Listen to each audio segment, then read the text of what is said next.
Welcome to our first Dungeons & Dragons game. This is Session 0, Frost of the Prime Arcana. Welcome to the world of Zorizon, specifically a continent known as the Fairlands. Many tales on this story have already been told, while even more remain unknown, seen only by the eyes of the gods. This tale, in particular, is a story about what it truly means to be cold. We find ourselves now in the southeastern region of the Fairlands, otherwise known for the last 2,221 years as the Scourge Garden. 14 days ago, the biting wind of the Scourge Garden howled across the mountainous expanse, whipping up flurries of snow that danced in the air like drunken fairies. Amidst the endless white, a group of towering figures moved with a predatory grace, their breath steaming in the frigid air. Their blue-skinned bodies were adorned with furs, bone charms, and other baubles. Trailing roughly a quarter of a mile behind the three was a small figure, moving quickly for anyone of normal size. She has a hard time keeping up with the full speed of the frost giants. So, Danielle, please tell me about who this person is. How old is she? What is her calling in life? Ettin is, for all intents and purposes, a pet that became more. So she was found and adopted by some frost giants as they were pillaging a village when she was just basically a kitten. And since then, they've been raising her, and the frost giants are pretty much all she knows. And they recognized that, she wasn't just a cat, wasn't just a kitten, and that they could essentially, train her to do tricks. But, through that, they've been basically training her to be also a frost giant. And she's been with them long enough now where she wants to prove that she's just more than a pet. And she wants to get out there and make a name for herself and show that she can actually be a contributing member to the tribe. She's been trying to show her usefulness, and while her family owners sees it, she's trying to integrate herself in with the actual leaders of the tribe. The man leading the group ahead of Katja, the man she sees as a surrogate father, otherwise best called Master, is Varg Ice Star. His heavy boots crunch through the snow as he comes to a halt, raising a hand to signal the others to stop. His sharp, ice-blue eyes scan the horizon, narrowing as he catches sight of subtle movement beneath the snow at the bottom of a frozen ravine. "Ragnus, take them to the left." Varg's voice was a low growl, authoritative and steady. His daughter, a lean and agile frost giantess, in her late teens, yet still massive, immediately obeyed, moving with the silent confidence of a predator. One more teenage frost giant, barely out of his adolescent years, though still bearded, fanned out to the right. As you get closer, you feel the ground beneath your feet rumble, a deep, resonant sound that vibrates up through your bones. Varg's heart pounds in his chest, not with fear, but with raw, exhilarating anticipation of the hunt. You've all been tracking a frost salamander for days, following its destructive path through the tundra. Jarl Galorum said the storm giants wanted it dead. So dead it will be. Roll an athletics check for me. Oh yeah. Okay. You push yourself hard through the snow and finally catch up to the towering figures just as they reach the edge of the frozen ravine. "Remember, Varg's voice was barely above a whisper now. It can sense our warmth. Stay out of its reach. And don't fire unless you're ready for the worst it's got to give. Yes? Like Ragnus and the boy both nod. She's just as much part of this hunt as the other two are. The ground heaves suddenly as a massive form bursts forth from beneath the snow with a roar that splits your delicate eardrums.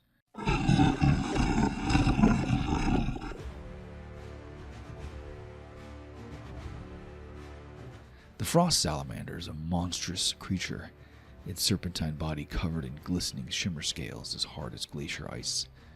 Its 6 legs dig into the ice to anchor its massive form as it rears up, exhaling a breath that crystallizes the very air in front of it. Roll initiative. We're going to pop over to... what we got here? You got a 4. Okay. So I am going last. Yeah, I'm last. Highest for D&D is best, right? It's been a minute since for 5e, right? So Bjorn would go first. I got a nat 20. I got a nat 1. Got a critical fail. I don't know what the frost salamander rolled. All right, where are you at, motherfucker? So 17. It's Bjorn, Barb, Salamander, Ragnus, and then me. How old is Ettin? She was probably about 3 when she found Kitty and wanted to take her home. Mm-hmm. Okay. So Kitty's probably like 16. Okay. You go ahead and place her where you would like her to be before we start. Okay. And she would probably place herself in between. Okay. All right. So, as the frost salamander bursts out of this frozen ravine here, Bjorn is going to... let's see what he's got. What can he even do? Bjorn has a sword and chains, so he's going to use his first movement to go ahead and hook his chains onto the side of this rock wall and go ahead and descend down to the bottom. And I would say with his second movement, he's going to basically sprint towards the frost salamander and get to about here. And that's about all he can do while you see him, the second he, whips the fucking hook through the air and it, stabs into the, granite of the rock wall, he's just and, goes, swinging down like a fucking madman and, skids across the ice into an immediate run with, his sword up above his head as he's, charging and screaming. And to your left, that would be Varg, is his next turn. Varg is absolutely not an amateur. So he's going to go ahead and fucking rage immediately. Pop that shit out. So on your turn, you can enter a rage as a bonus action. While raging, you gain the following benefits if you aren't wearing any heavy armor, which he's not. So he's got an advantage on his strength checks and strength saving throws. When he makes a melee attack using his strength, which he will be using, he's got +2 damage for the roll. He has resistance to bludgeoning, piercing, and slashing damage, and the rage lasts for 1 minute. I'd like to point out each round is 8 seconds. So 1 minute is essentially 8, 16, 24, 32, 40, 48, 54. So 8 rounds. He's then going to use his reckless attack to leap off the ravine through the air, soar down to come down and attack on the frost salamander. He literally just leaps off the fucking thing, comes crashing down right in front of Bjorn. Bjorn hasn't even made it yet. Totally makes Bjorn look like a fucking amateur. A 27. 20 slashing +6 fire. Okay. And that is going to be, because of his rage, 28 damage. What has this thing got? It has... let me pull its thing up. Oh, yeah. It's still rolling. Okay. So that's his turn. It is now the salamander. The salamander is going to immediately attack Varg because it's sitting right on top of. He's sitting right on top of it with a bite. 16 doesn't hit that. Well, I don't know. Let me see. His armor class is 16, so it does not. It does. Oh, it does? If it's the same? Meter beat. Okay. So then that's going to be 24. That's going to be 33 damage on Varg. Varg's good to go. He started with 153, so 33, so he's down to 120. Okay. It's Ragnus's turn. Ragnus, seeing that her father has just been bitten by this fucking frost giant, she screams at the top of her lungs. What has she got? She just immediately starts firing arrows from her longbow. 21. It has a 17 armor class, so she very much hits. You don't have any armor on. No, that's right. But, like, why do I not have the armor on? I should have gotten armor with. Barbarians aren't really armor people. Ragnus and Varg are both rocking natural armor right now. They don't have armor on.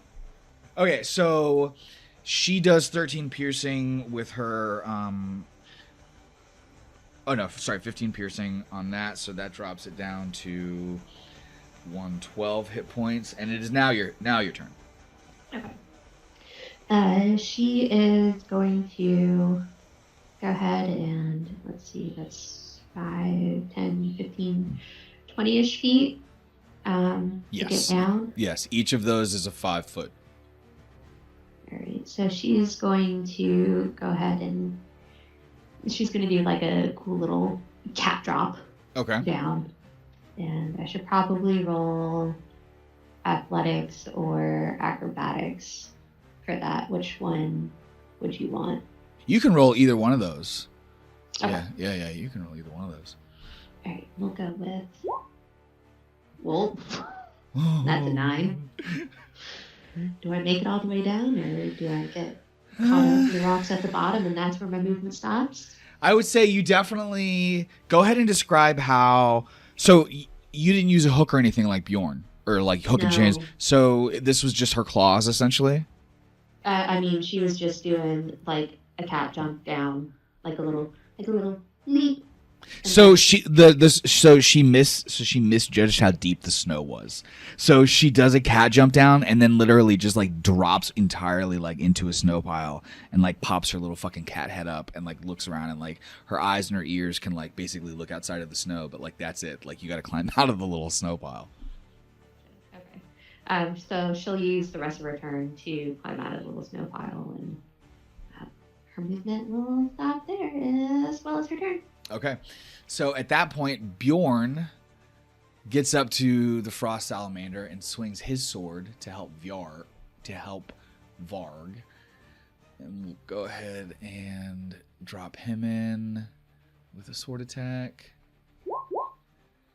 That is going to... Damn, this guy! What the hell?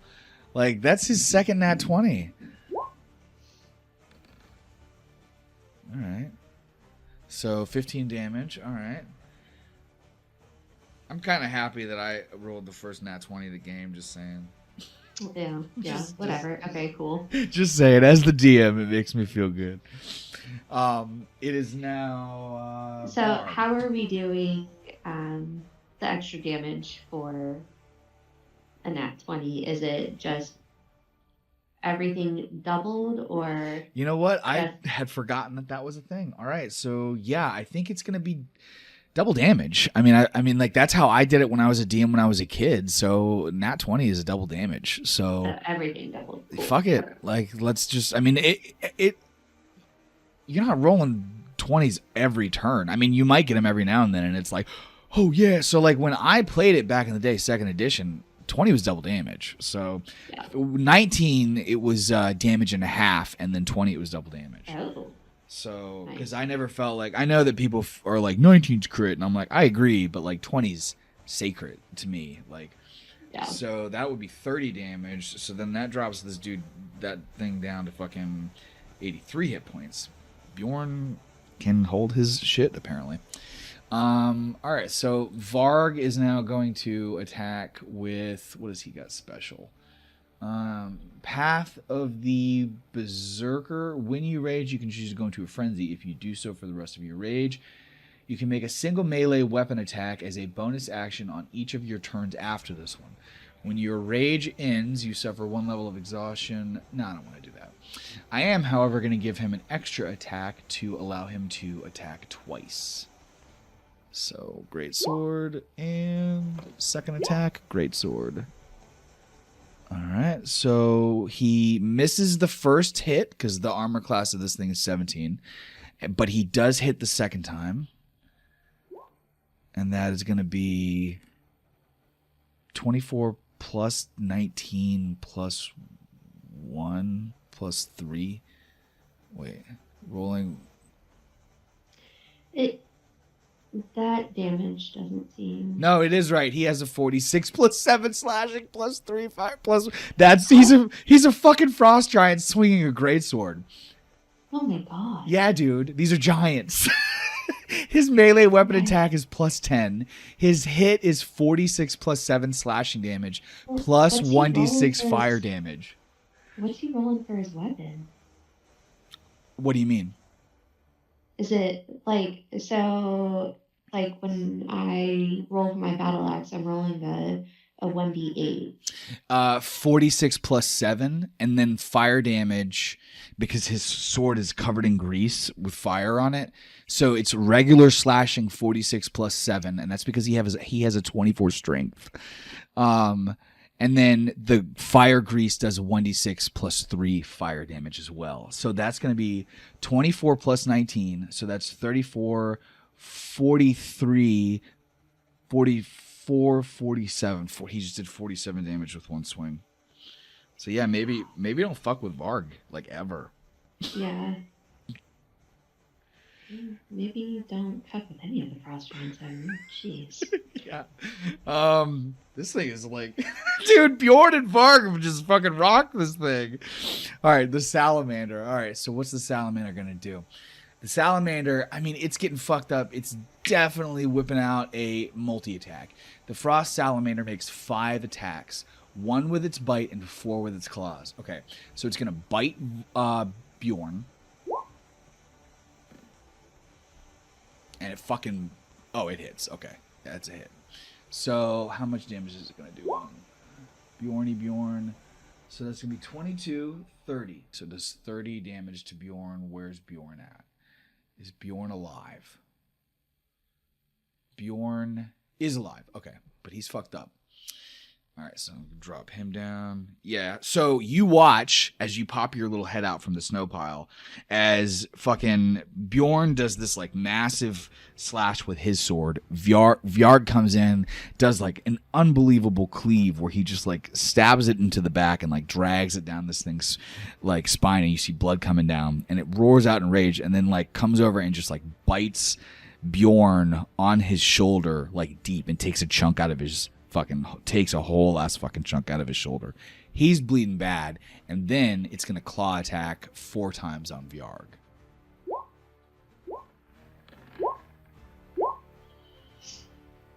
So Varg has a 16, so that's a hit, that's a hit, that's a hit, that's a hit. So we got 1, 2, 3, 4. So we got 15, 31, 32, 47, 48, 51, 67 damage to Varg. Oh my god. 67 damage to Varg. So you're watching as Varg is just getting like slashed by this thing's claws. He's still up. He's still got 53 hit points. Ragnar sees this, and she's like not happy at all, so she's gonna like fucking fully light in her longbow. She has 2 attacks. And the Colossus Slayer, what is that? Colossus Slayer allows me to roll an extra d8 if she's fighting a large creature, which she is. So those are both hits on its 17 AC. That's going to be 14, so it's 27. Let me roll a d8 real quick here. 28, 32. So how much hit points does this thing have left? All right. This thing has 4 hit points left, and it's your turn. Coming into clean. It's fucking got 4 hit points left. All right. So Ettin, seeing Bjorn getting all fucking mauled, she's gonna go ahead and go into a range. Oh, I guess I would have to hit that too. So we'll take 1 down on the rage counter, and then she is going to 5, 10, 15. She's going to move up to flank, giving them all.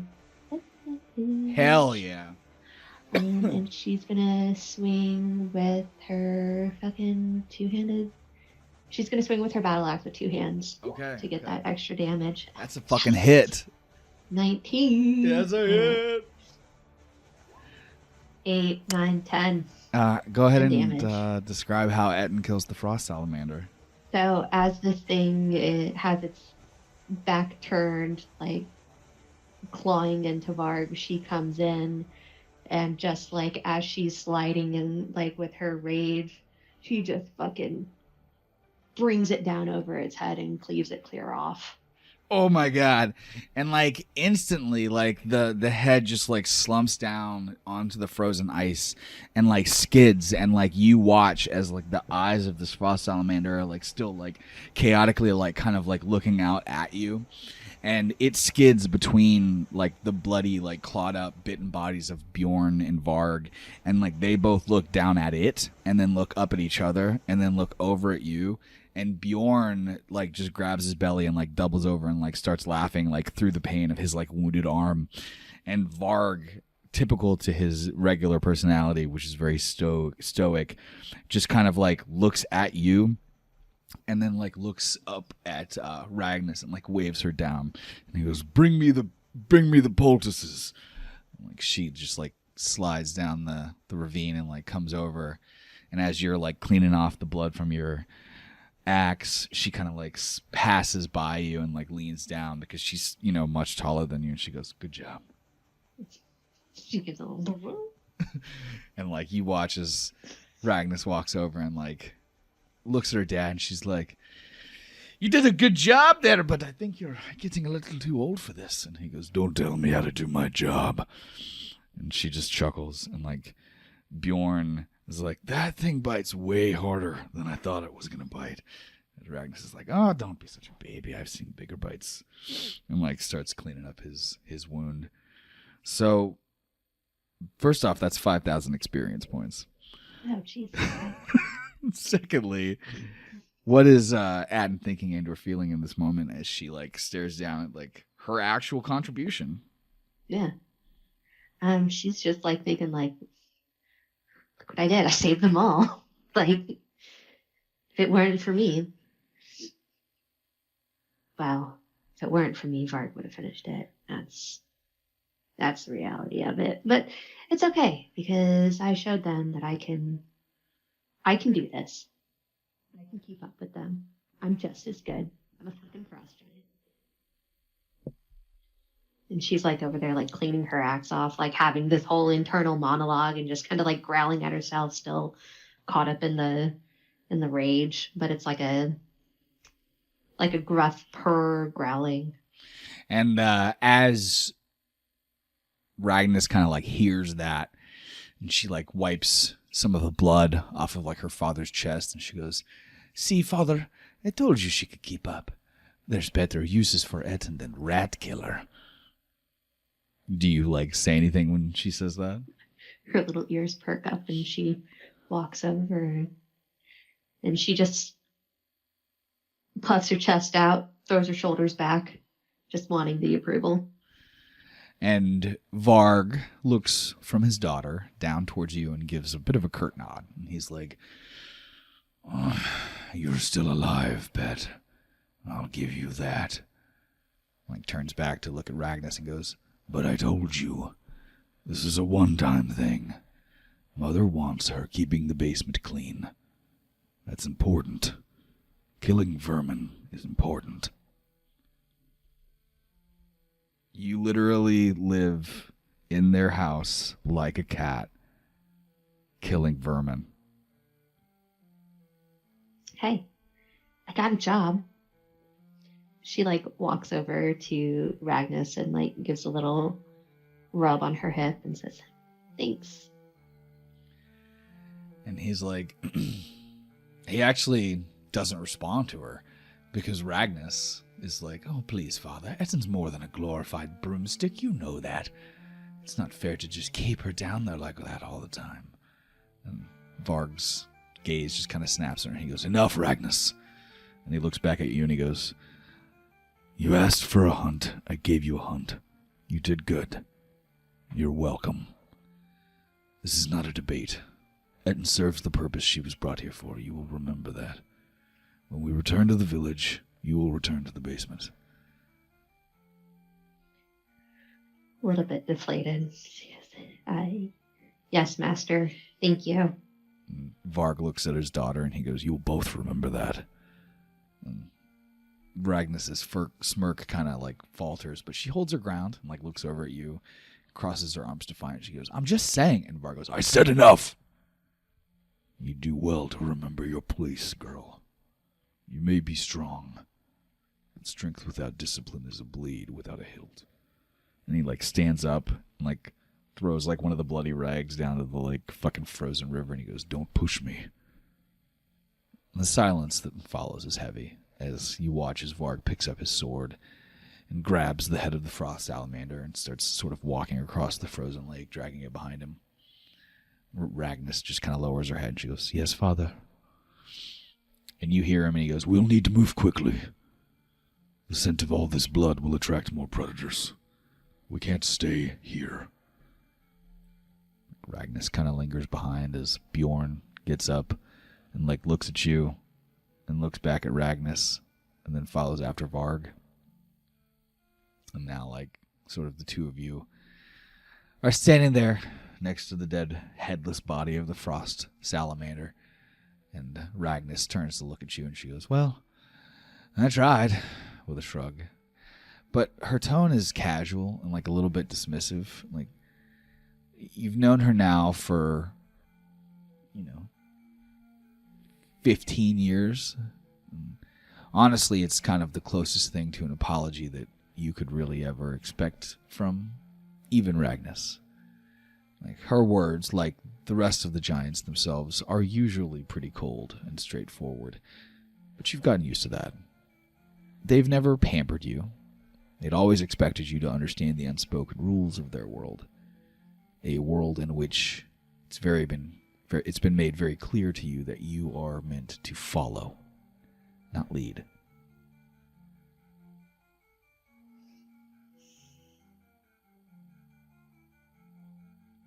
They walk in silence for a while.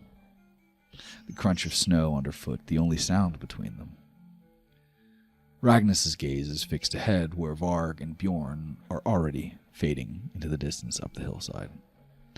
When she finally speaks again, her voice is quieter, as if sharing a secret that only the icy winds would hear. You did better than I thought you would, she admitted. But I think he's right. I wouldn't get used to this. I have a feeling Mother isn't going to budge on her opinion. And there's no malice in her words, just the simple, unvarnished truth. Ragnas sees you as you are, a family pet. Useful and even impressive at times, but never an equal. So, what is Ettin thinking and or feeling in this moment? That she wants to prove that she's not just a pet, that she can do more than just kill rats. She does it. She does her job, and she does it exceptionally well. Just all in the hopes to gain their attention and to and to get their approval and to, if she puts in enough hard work, they'll give her more. I can do this. I want more. I can help. And Ragnus kind of like looks down at you and she goes, if you really want to prove your place with the tribe, it's going to take more than just tagging along on a hunt. A rat can follow the scent of blood, but it doesn't make it a wolf.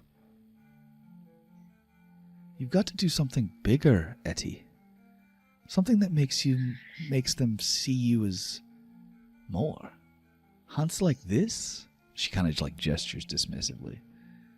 I told you before we came out here that this isn't going to cut it, but you didn't want to hear it. You wanted to go on a hunt. You need to face something real, something that puts you in the same league as us, and you have to do that alone. Her eyes kind of like lock onto yours with a seriousness that is usually there, but not usually reserved for you. She goes, you know you're always going to be my little fluffer muffin, but you're going to have to find a way to prove yourself, Ettin. I can't keep protecting you for much longer. Got to figure out how to do something no one else can do. Something that'll make them stop calling you pet and start calling you something else. Otherwise, she kind of like lets the thought trail off, but the implication is clear. Otherwise, you'll always be trailing behind. You'll always be chasing something that you're never going to get. Ragnus kind of picks up her pace, the conversation clearly already over in her mind. Come on, we don't want to fall too far behind. Without waiting for you to say anything, because you're a pet, not a friend. She surges ahead after her father and Bjorn, her long strides carrying her swiftly through the snow back home. What are you thinking and or feeling in this moment? And what do you do as they kind of leave you behind? She does her cat thing and gets on all fours and does her best to keep up, and just kind of like snow bunnying behind them. And she's chewing on all this, and she's like, well, what do I have to kill to prove to them that I'm just as effective, that I'm more than just a pet? And then also, like, how is Master even going to let me do this? There's no way he would let me do this. There's no way the lady of the house would let me do it either.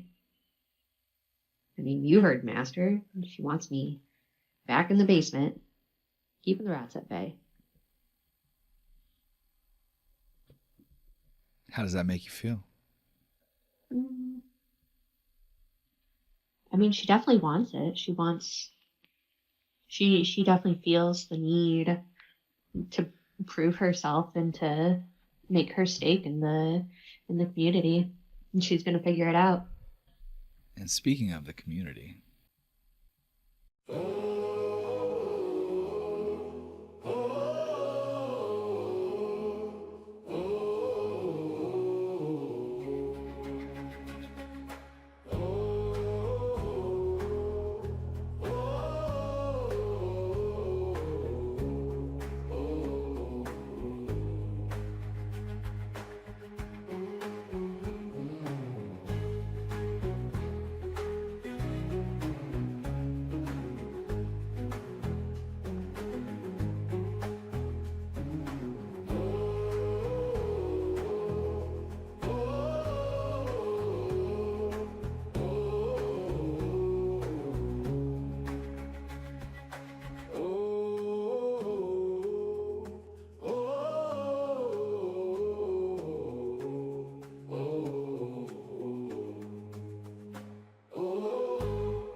All right, so that was 14 days ago.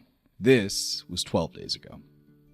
The Blue Mug was a raucous haven of rough-hewn wood, flickering torchlight, and the smell of mead strong enough to knock out a wild buffalo. The longhouse's walls were adorned with trophies from countless battles, torn banners, broken weapons, and the skulls of great beasts hunted in the frozen wastes. The reavers of Rhymethorpe gathered to hear after every successful raid, their laughter booming as they recounted their exploits over mugs of mead that never seemed to empty. Varg Icestar sat at the head of one of these long tables, his great mug lifted high. As he finished the tale, the words rolling off his tongue like the roars of the beast that you had slain. And there it was, lands. The frost salamander laid low at our feet. Its cursed breath nothing more than the last gasp of a dying demon. He slammed his mug down on the table, and the other frost giant reavers roared in approval, the sound pouring through the hall like thunder. Sitting just outside, wedged between two large barrels of barley, Ettin had hidden herself underneath an open window to have her own celebration. The owner of the blue mug, Newt, had never allowed her inside, and always raised a fuss whenever Ragnus or Varg had tried to sneak her in, always screaming about allergies and something called dandruff. So now, in the shadows, up against the outer wall of the tavern in the cold, snowy mud, Ettin sat on the ground in the shadows, beside a large bowl of mead and a metal plate with a hunk of meat and bread that Varg had left on the windowsill for her. She's right there with him. I mean, even though she's physically separate, she's just kicked back, drinking her mead and enjoying the celebration. And within the building, Varg continues, but it wasn't just my blade that found its mark, no. Ragnus was there as well. My daughter, a true warrior in the making.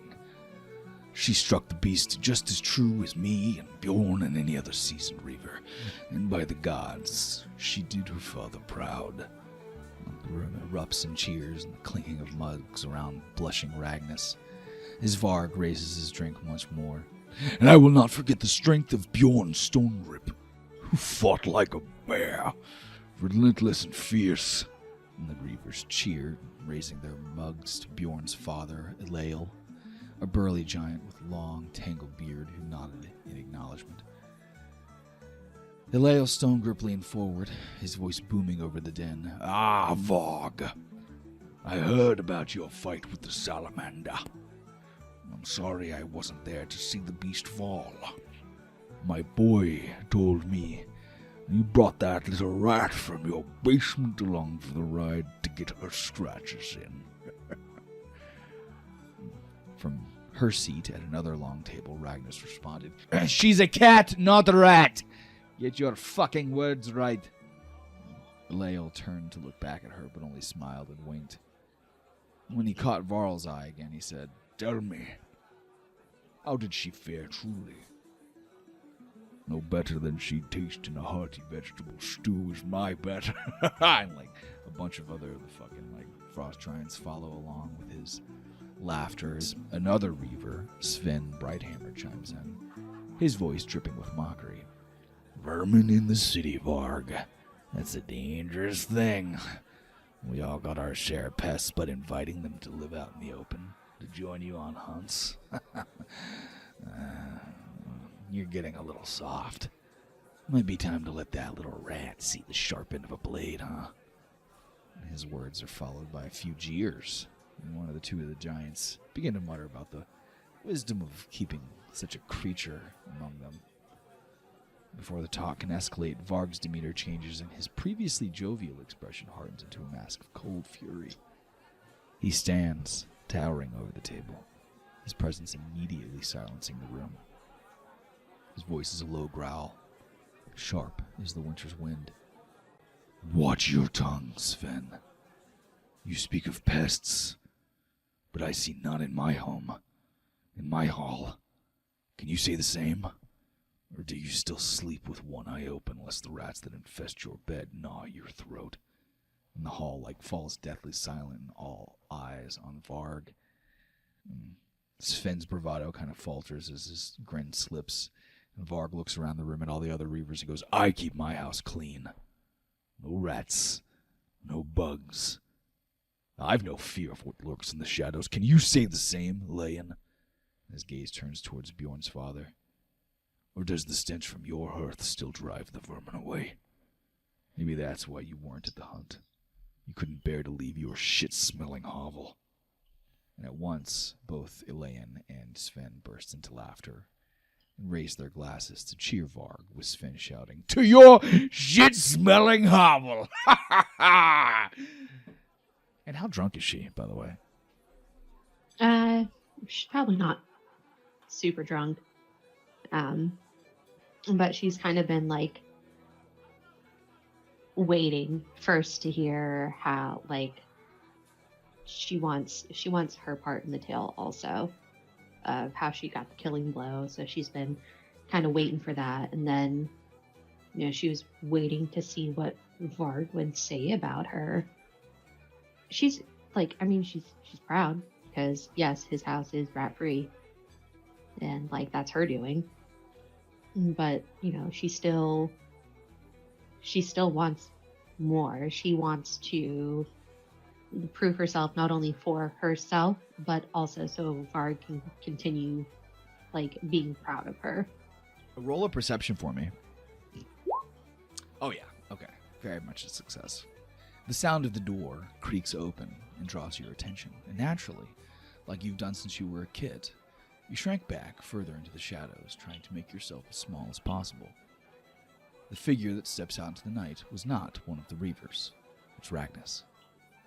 Without a word, she walks over to the barrels and kneels down, her expression softening as she reaches into the pouch at her waist and pulls out a chunk of berry pie. Thought you might be hungry for some sweets after all that salt. And holds it out towards you. She takes it. She goes, Thank you. Oh, don't thank me yet. I'm about to make your night a whole lot better. And, she glances back at the longhouse door and leans in closer, and she goes, When I go back inside, I'm going to steal Elaine Stonecroup's mug and piss in it. I have to piss so bad. That'll show him. He's not even gonna know the difference. The shit he drinks at home is basically piss anyways. How are you doing?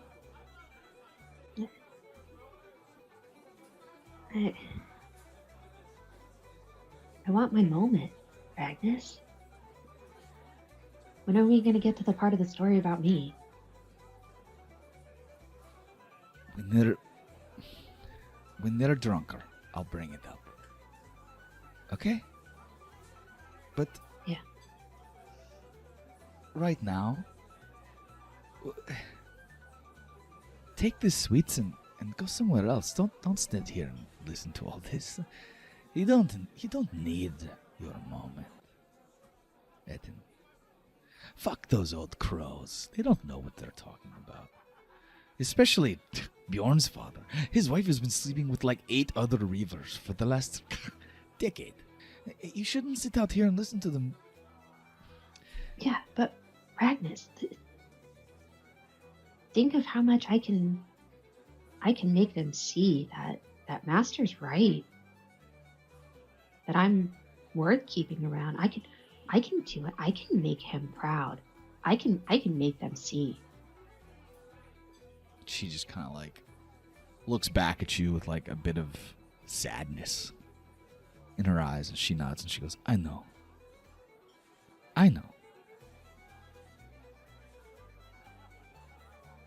You know,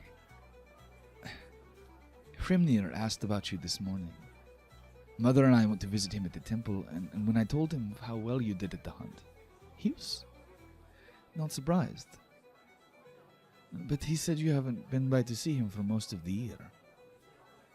Hrimnir is Varg's uncle, and like Ragnas, has been one of the very few giants who'd ever actually shown compassion to you throughout your life. He's one of the village shamans. Her Her little ears perk up at this, and is he still up? Should I go see him now? Well, Hrimnir is almost 200 years old. I think he sleeps maybe 1 or 2 hours a night. He's probably awake. And he does care about you, Ettin, just like we do in our own way. He's a strange old man, but he's wise. If you want to talk about her a moment, that might be the place to go.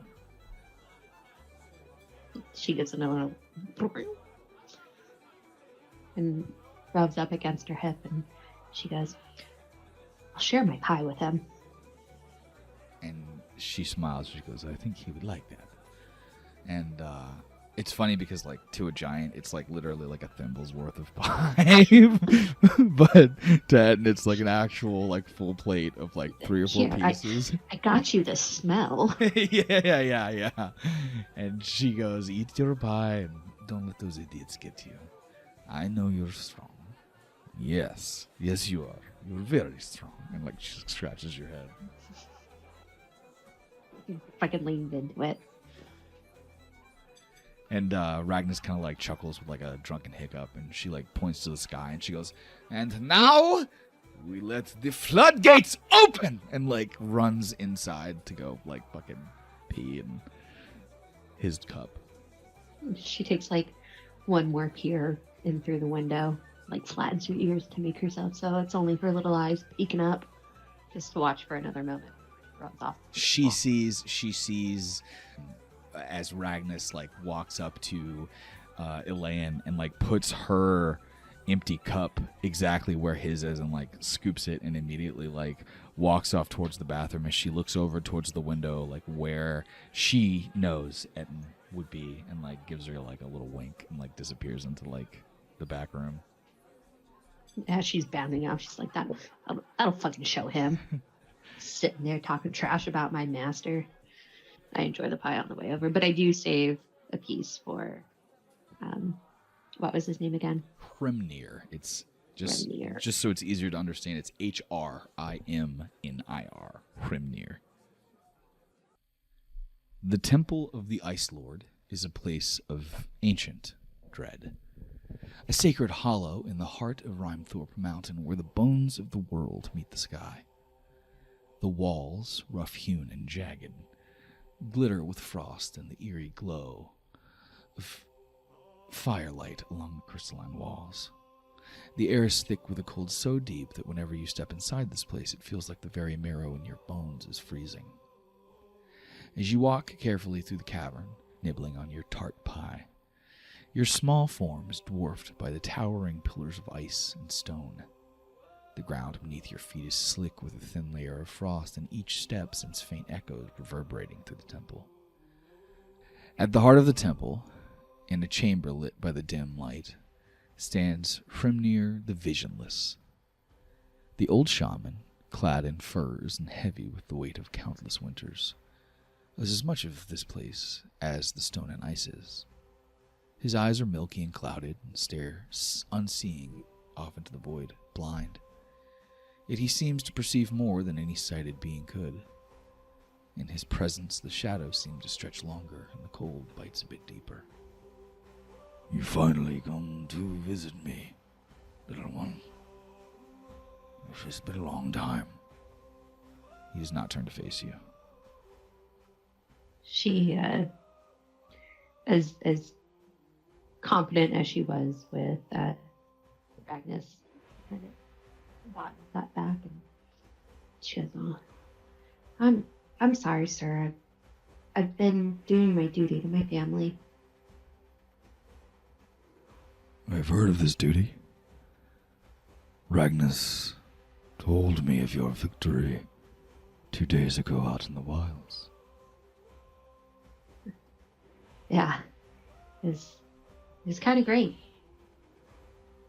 And she goes, "Oh, I saved you a little bit of pie." And she holds it out towards him. He doesn't turn. He says, "Put it on the floor." She does so and kind of like sticks it near me. I had the killing blow. when she says that, he like kind of like turns his head to the side a little bit, where he's like kind of like sideways looking back at her over his shoulder, and he goes, "Tell me." You should have seen it. There we were, all dropping down from the edge of the cliff. And I'd just taken a huge bite out of Bjorn. I was sitting there ripping and tearing into Varg. And here I come, swooping in, cut off its head in one clean motion. She's like getting all hyped and excited, like just thinking about it again. Was it more satisfying than killing rats? Ugh. It's probably the most satisfying thing I've done in my life. The thrill of it. I want to do this. I want to do more of this. I want to be part of the village, and I want to go out on the hunts. So you're happy? Out there I was. Well, not saying I'm not happy at home. Of course, I appreciate everything Master does for me and Lady of the House, and of course Ragnus and you, but I want more. I want to help the whole village, not just Master. And they also need to see that he's not putting his faith in something that's worthless, useless. The huge old giant turns to face you, and it sounds like his creaking bones are like shifting plates of ice in the ocean as he bends down to look you in the eye with giant, hollow, empty sockets. His huge head takes up your entire field of vision. When you were a little furball, no longer than my thumbnail, you used to sneak in here and listen to me drone on and on about the world before. For long hours, teaching Ragnus about our history, what came before the glacial accord, the gigantothermy, and the world of humans. Like silence just kind of like fills the space as like some of these memories start returning. Ragnus would get bored and leave before I finished, but you stayed to the end every time. Do you remember that? Of course. It was not war, or plague, or famine that brought about their disappearance. It was ambition. Do you know why I share those stories with you? No. They are warnings. Lessons. Perhaps you will heed them, where others have not. I understand that you seek for greatness. And he like stands back up and turns around.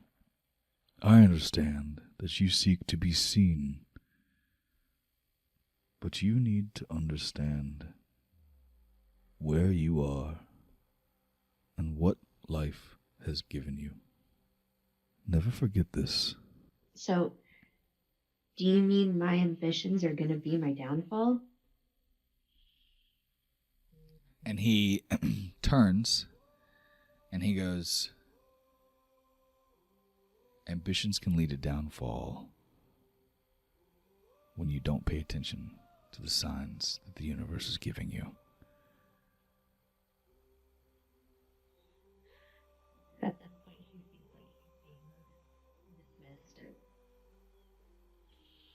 Would you like to hear a story?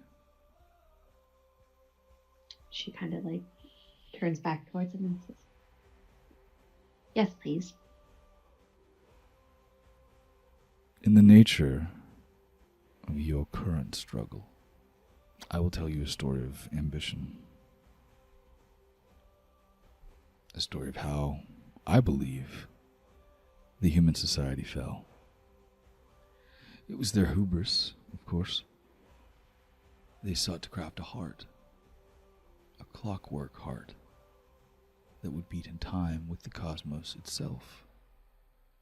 With it, they believed they could transcend immortality, bind the world to their will, and wield powers meant only for the divine. But the heart was not a gift, it was a curse. The gods see all, little one, always. They watch as the humans pushed further and further, daring to tread where no mortals were meant to go, and in their arrogance they forgot the most ancient law of all. The greater does not suffer the lesser. Do you understand? I think I have to be more than what they are, or else they don't suffer me. So I have to show them. I have to be more. I have to show them I can do big things. And he turns around and looks at you and he goes, all big things come from small beginnings. And she's just gonna ponder that. Okay. 9 days ago.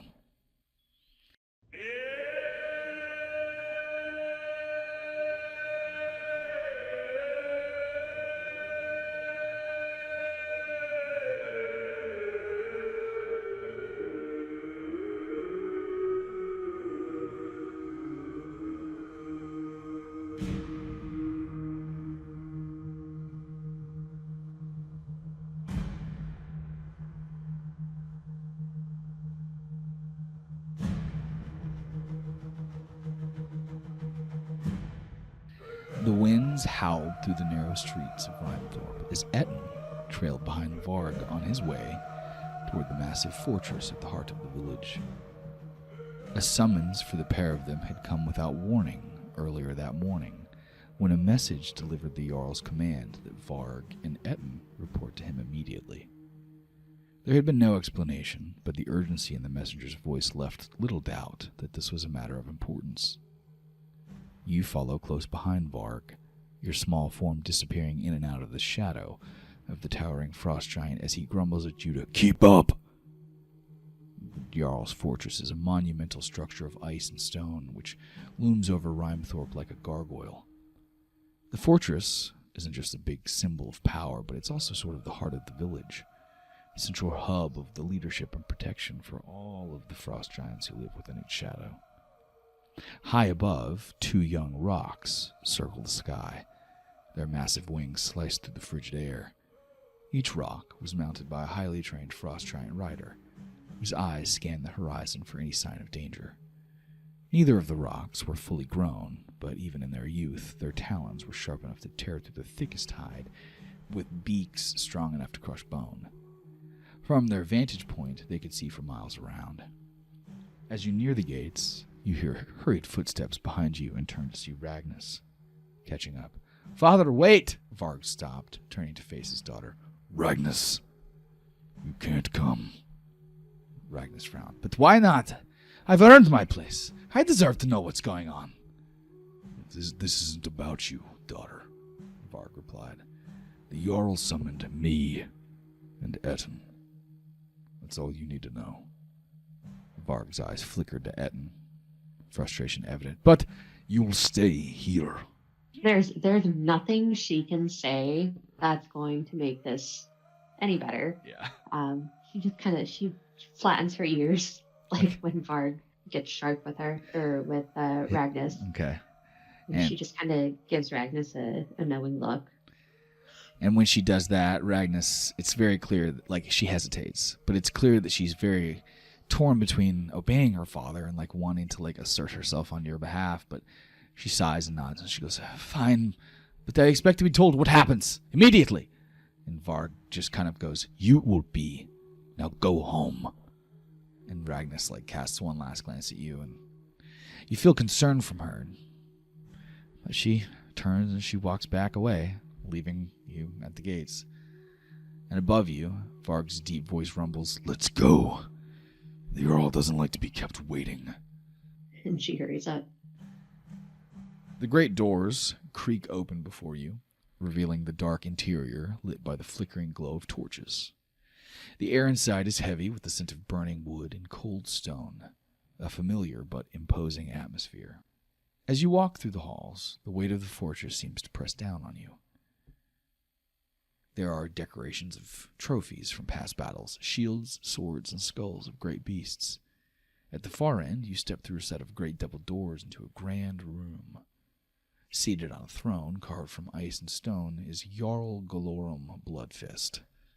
The Jarl's presence was as imposing as the fortress itself, his eyes like chips of ice as they fix on you. Seated beside the Jarl, on either side, are his two sons, towering figures even by Frost Giant standards. The eldest, Thermir Bloodfist, is a spitting image of his father, with broad shoulders and a stern, unyielding expression. His long black beard is braided with silver rings, each one with a mark of a battle fought and won. Thermir is known for his strength and his strategic mind, often leading the Reavers on their most dangerous raids. His icy blue eyes scan the room with a calculating gaze, always measuring, always assessing. The younger son, Garmund Bloodfist, is equally imposing, though his demeanor is more intense, less restrained. Where Thermir was cold and methodical, Garmund was fiery and unpredictable, with a fierce temper. His dark hair hangs loose around his shoulder, and his piercing gaze seems to challenge anyone who dares to meet it. Garmund is a warrior through and through, with a reputation for ferocity in battle, and an unwavering loyalty to his family. Ice Star. The Jarl's voice was deep, resonant, and filled the chamber. You have served this tribe with honor and strength. Today I call upon you not as a Reaver, but as the head of your home. Varg stepped forward, bowing his head slightly. My Jarl, I am at your service. What is it you wish to discuss? The Jarl's gaze shifts to you. You feel the weight of his scrutiny. It concerns the one you have brought into your household. Years ago, when your daughter brought this thing home from her first reeve, you allowed her to hide it from me, from the rest of us. That endeavor was a failure, wasn't it? Varg nods. Yes, Jarl.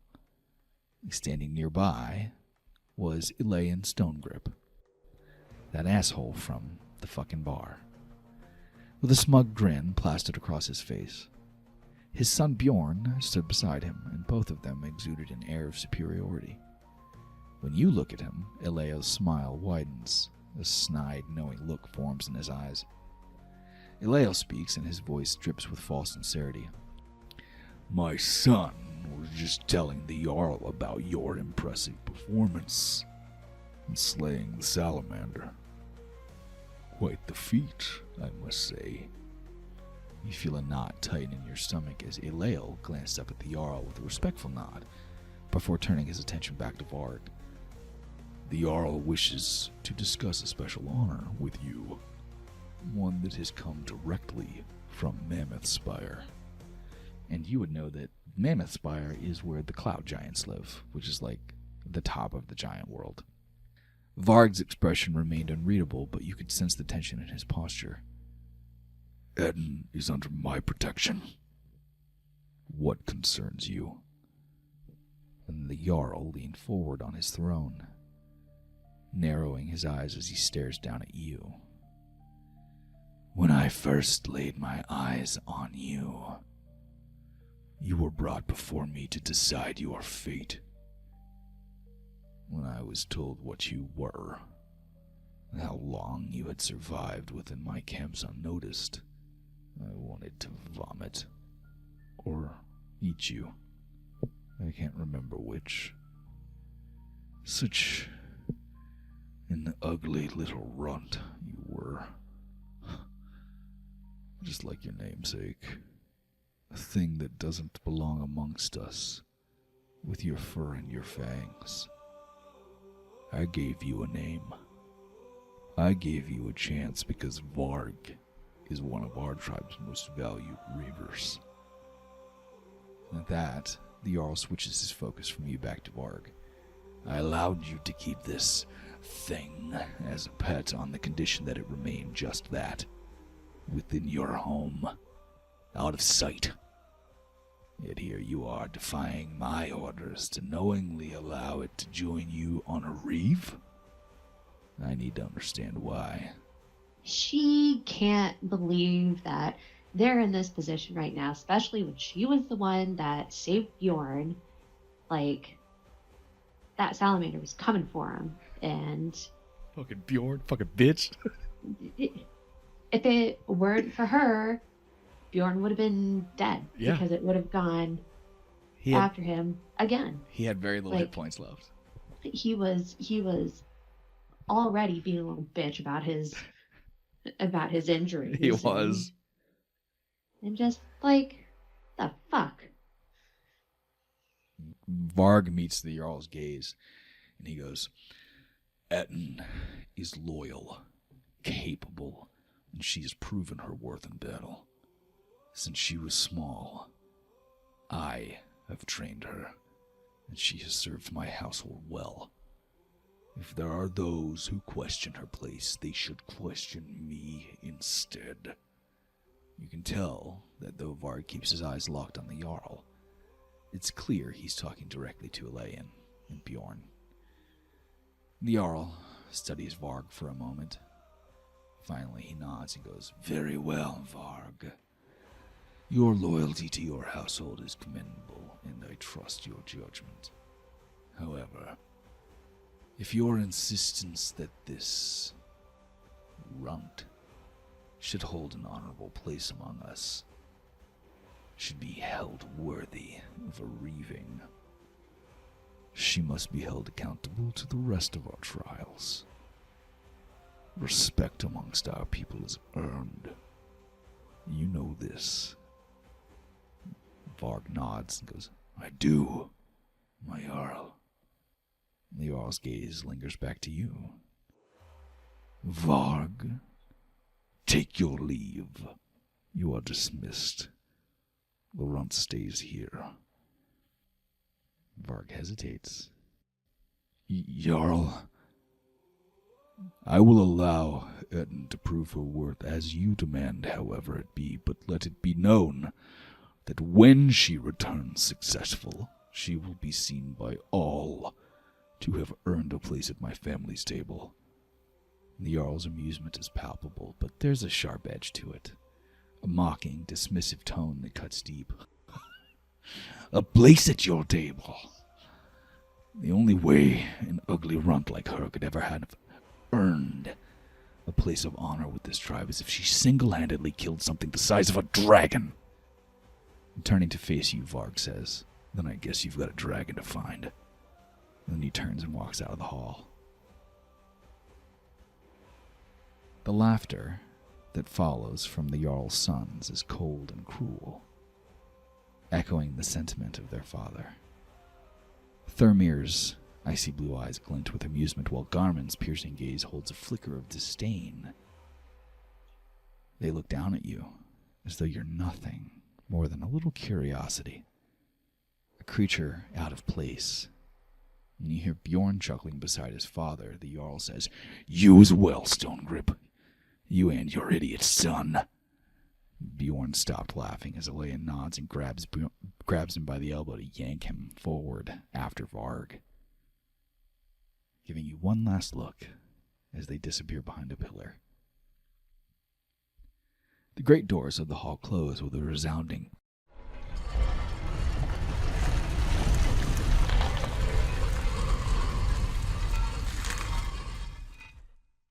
leaving you standing alone in the vast cold chamber before the king and his sons. Finally, the Jarl speaks. Do you understand the position you are in? Do you understand the weight of the decisions made about you?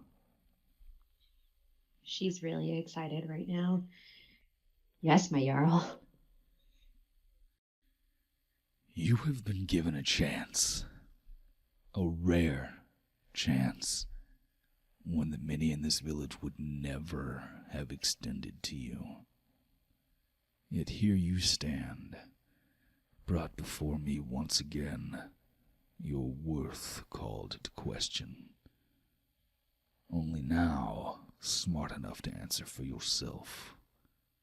Tell me, do you truly believe you deserve the honor of standing amongst us, of carrying the weight of our trials? I'll do better than tell you. I'll show you.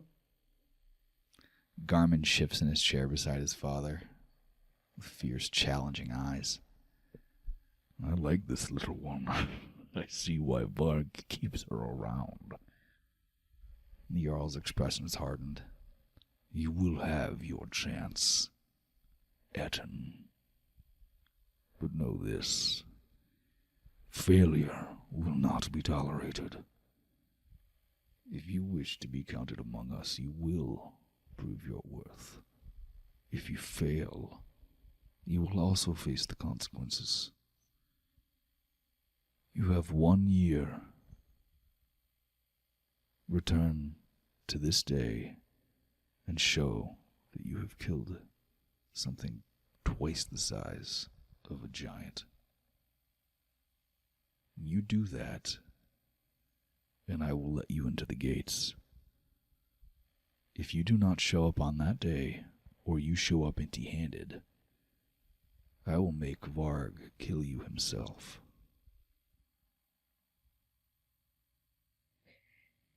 Understood, Jarl.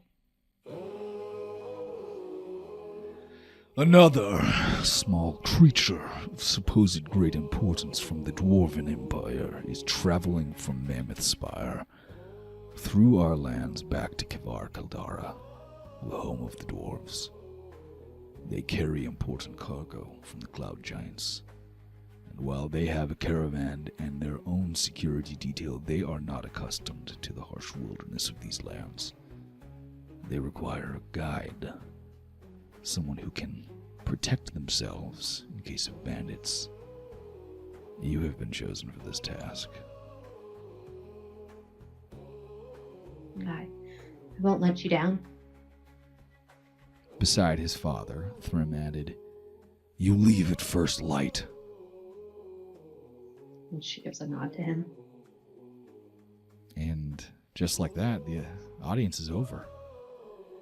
The Jarl turns his attention back to his sons, and the conversation moves on to other matters as if you're not even in the room.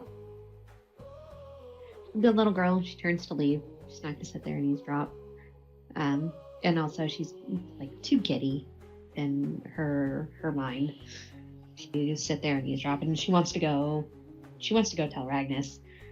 So she's ready to get out of there. So as she walks back through the fortress, her mind is a whirlwind of thoughts and emotions on her way to Ragnus. This is her moment. This is her time to show everyone what she's capable of. To begin, in Chapter 1 of Prime Arcana. Like, as angry as she was at Bjorn, and as much as she was calling him a little bitch, like, she's happy that he said something, and like how fortuitous that exactly. that she's been wanting something more, and now it's conveniently fallen in her lap. She's pumped.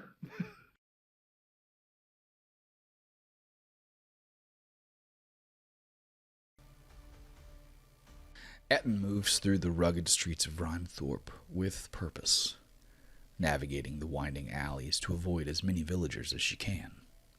The last thing she wants right now is to have her mood dampened by hostile stares or whispered insults. Very few people are allowed a private audience with the Jarl in public, and almost nobody is called into his home. Word would be out by now that she and Varg had been seen entering, and she knows well enough that people will have opinions on that. As her master's homestead comes into view, seeing it feels different. There's a hum in Ettin now, a little subtle vibration that seems to resonate with the newfound determination pulsing through her veins. The Jarl's challenge looms over you. This is a life or death opportunity that Ettin knows she cannot afford to squander. So, Danielle, or Ettin, as you approach the Ice Star homestead, what are you feeling? What's racing through your mind, knowing the Jarl's challenge looms over you like this shadow? And does the house feel like a refuge or a place where you're constantly reminded of your place beneath them? So she's buzzing.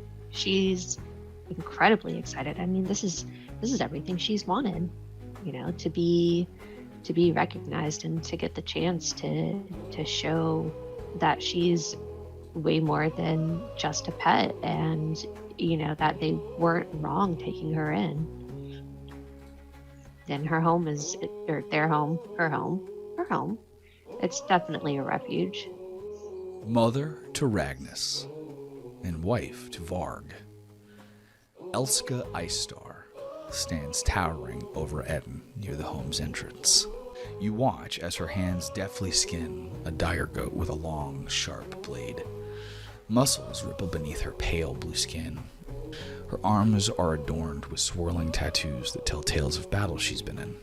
The scent of fresh hide and iron fills the air, mingling with crisp cold. Glancing up from her task, Elska's ice-gray eyes lock onto you with a gaze as sharp as the blade in her hand. "You're back already? I asked the gods for a few hours of peace and quiet, and it seems they do nothing but laugh at me." Well, yes, I'm back. Well, as far as your peace and quiet goes, you'll get plenty of that soon enough. She's a little bit deflated with how she's being treated. "Spill your story, cat. What would the Jarl want with my Varg's little shadow? Stop pouting in my front yard." He's finally given me the chance to prove myself. I get to go on a journey. A low chuckle escapes Elska's lips.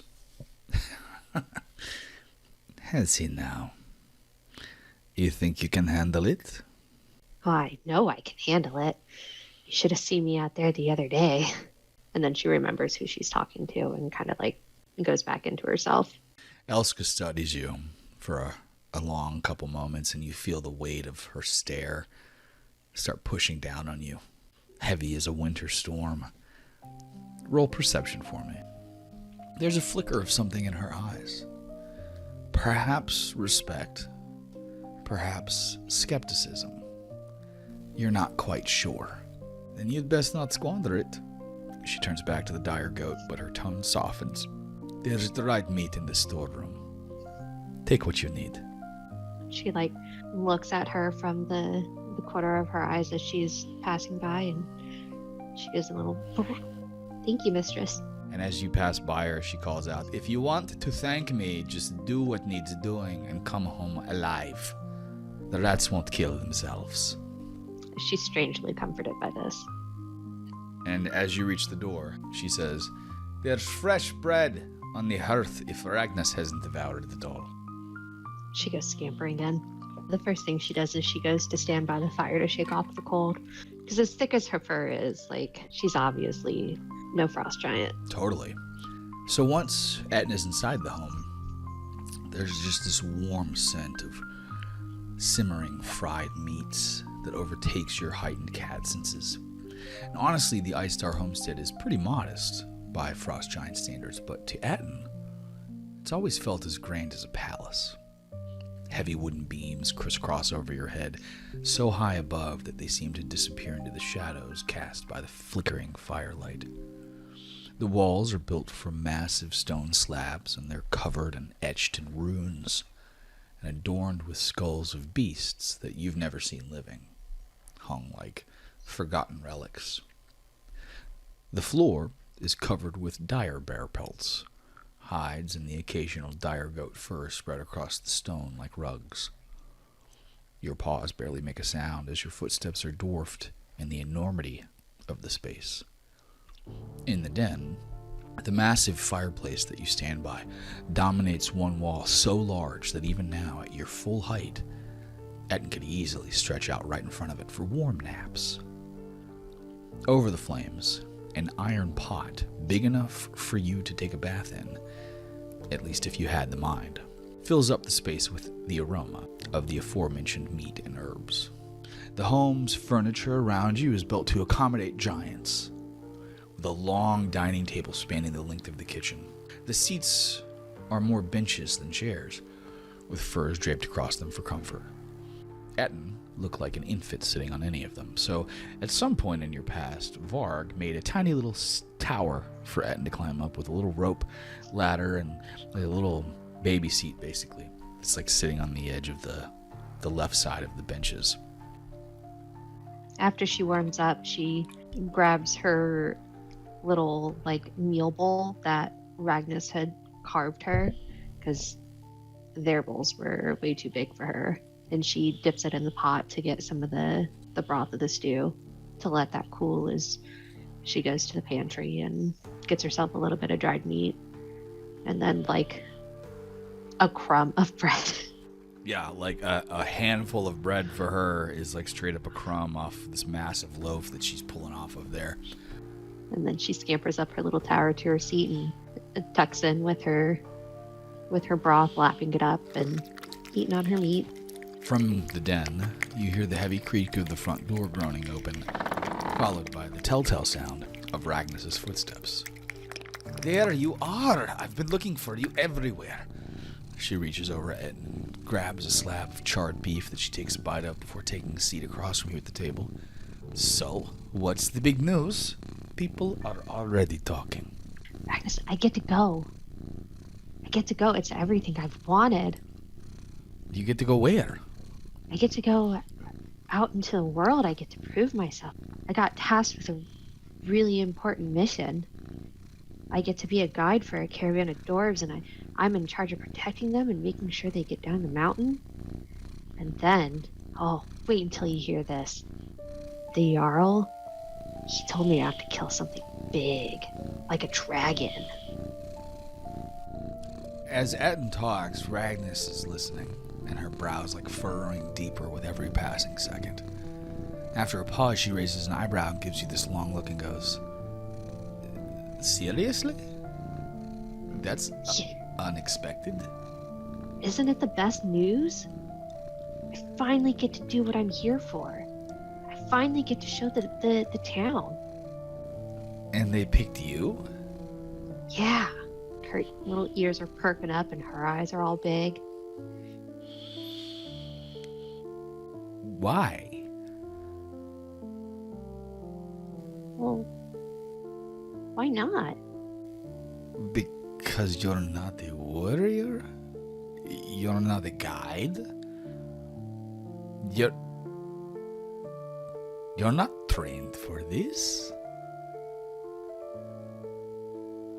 Tell me everything.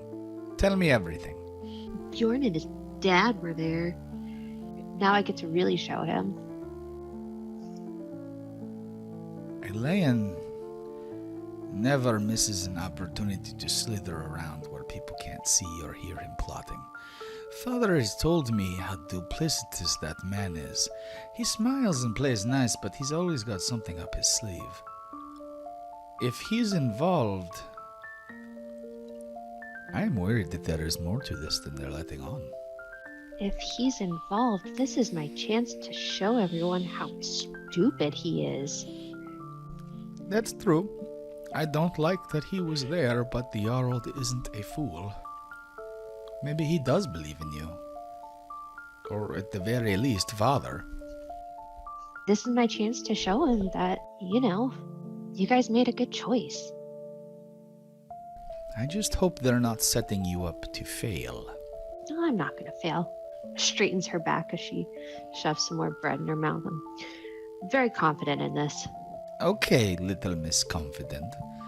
How exactly do you plan on killing a dragon, let alone finding one? We haven't seen them in at least 200 years. You'd have to travel so far. Can you even do that and make it back within a year? I don't like this, Ettin. I don't like this. Yeah, I can do it. And you gotta remember, I'm smaller than you, which means I can fit into places that you can't. So I'll be able to find the dragons. And also, and she wrinkles her nose up, I've got a great nose. You are smaller than me, and that makes for an even easier bite of morsel for a dragon. I don't have a say in this, but I don't like it. I thought you'd be excited for me. You know all I've ever wanted was to make you guys proud, and this is my chance. You already make us proud. Yeah, but You not want in a to. way that the town respects. All right. Like I said, there's nothing I can do. You're set on doing this? You're really going to leave? Yeah, it's gonna be scary, but I'm gonna do it. I'm gonna show them all. I'm gonna be a frost giant. Ragnar smirks when Ettin says that, but you can kind of see this edge of genuine concern in her eyes, and she goes, all right, maybe I can sneak you some of the dried goat meat Father likes to hide away from the rest of us in his personal stash. That should at least last a week or so. We'll get you sorted. There's no way I'm sending my little fluffer muffin off ill-prepared. She perks up again and gives her a little as she nudges into her. Come on. I've got something for you. And she gets up from the table and walks down the hallway. And happily follows her. As you follow her down the central hall towards Ragnus's bedroom, where you once curled up as a kitten, surrounded by her warmth and scent, you find the walls of her bedroom are decorated with axes, spears, and a massive hunting bow, alongside antlers and further animal skulls. Her massive bed is covered in animal skins and thick woolen blankets, large enough for her but easily capable of swallowing you whole. The bedposts are etched with crude carvings, but it's the bottom left post that pulls your eyes. Your first scratching post. Still scarred and marred by the ruthless aggression of your childhood. She sees that scratching post and by her side she stretches her claws, just remembering that feeling of digging into that wood. But she typically doesn't come into Ragnus's room, only when Ragnus invites her, but sometimes on the coldest of nights she'll sneak in the middle of the night and curl up next to Ragnus. After sitting on the edge of the bed, Ragnus opens a wooden trunk, lifting the heavy lid with ease. She rifles through everything within and tosses items onto the floor as she goes with little care. A dagger for her, which would be the size of a great sword for Ettin, clatters to the side, followed by moose antlers, a pan flute, and a small dented training helmet. She mutters to herself as she digs deeper, but finally, her eyes light up as she pulls out a small, sturdy buckler carved from the deepest blue ice. It's a shield meant for frost giant children. Something common and well used, but perfect for you. Ragnus holds it up with pride. I know Father would not let you have one when we were growing up, and I know how bad the others teased you about it, and, well, this one saved me from more than one broken nose, so I think it'll serve you just as well.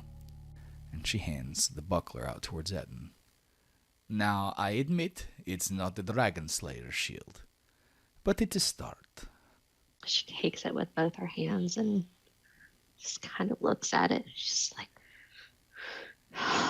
oh, wow. Thank you, Ragnus. Ettin has seen this shield thousands of times. Oh, she's envied it. And as she's looking at it, Ragnus goes, You know, that was my mother's shield, too. I don't know if you ever knew that. Oh. That's the reason why you never got one. The Vetterskolder are passed down from parent to child, and, well, I may not be your mama, but you're definitely my best little lady. Little killer.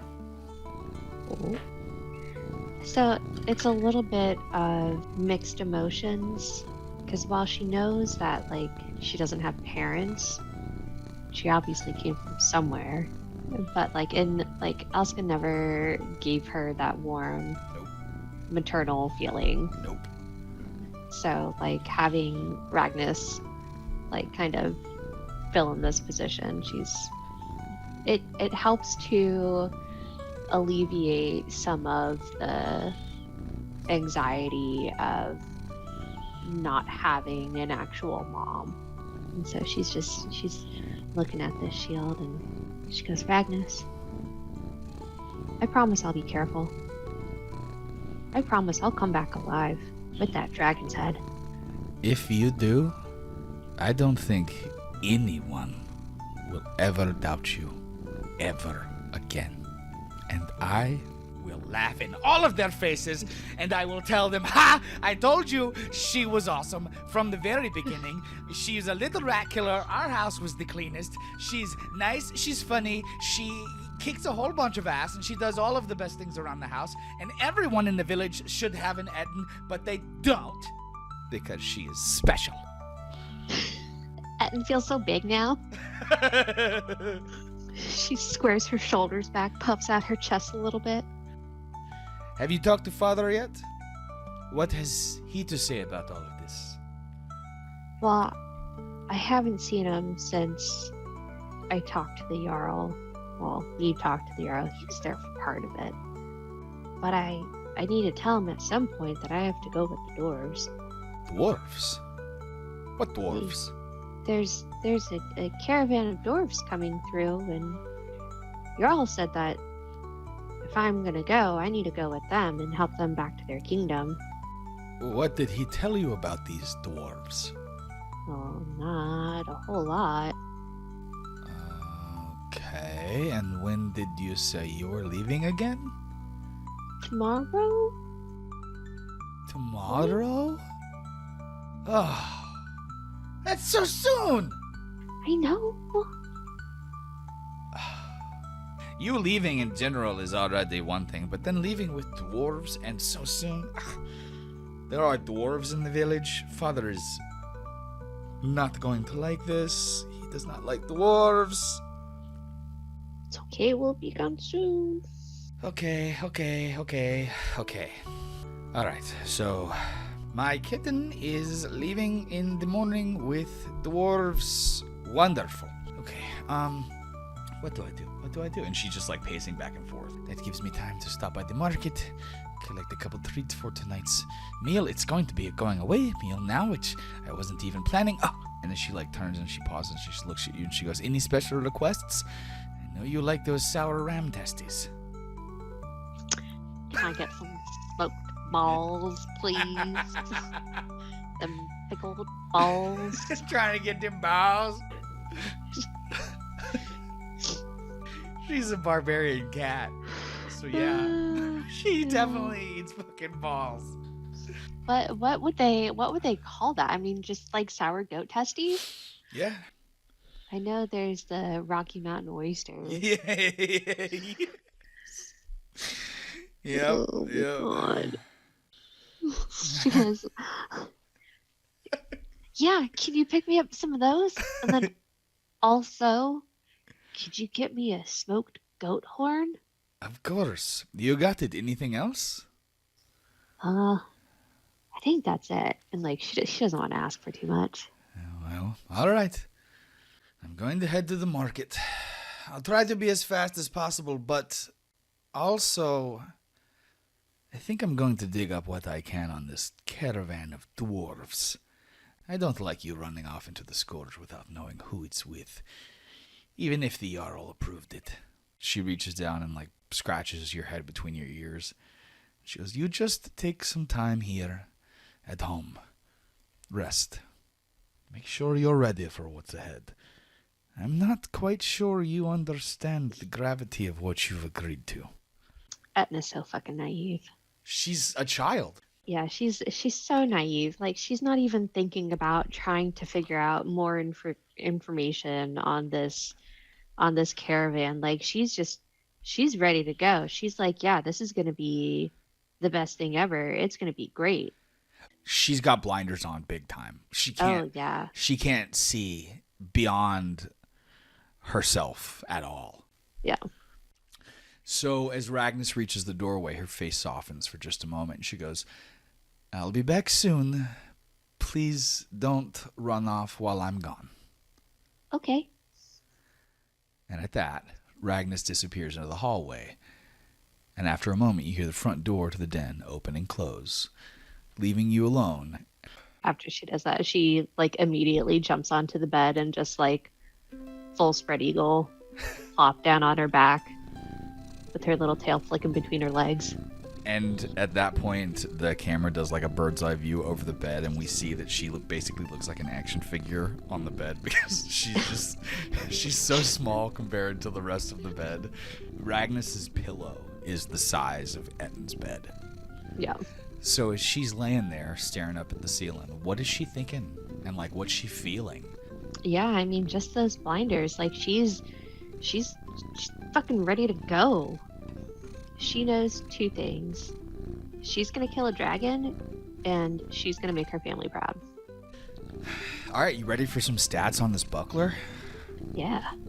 Buckler. So it's called a Vetterskjolder buckler, and that's You could have been spelled that. VETRSK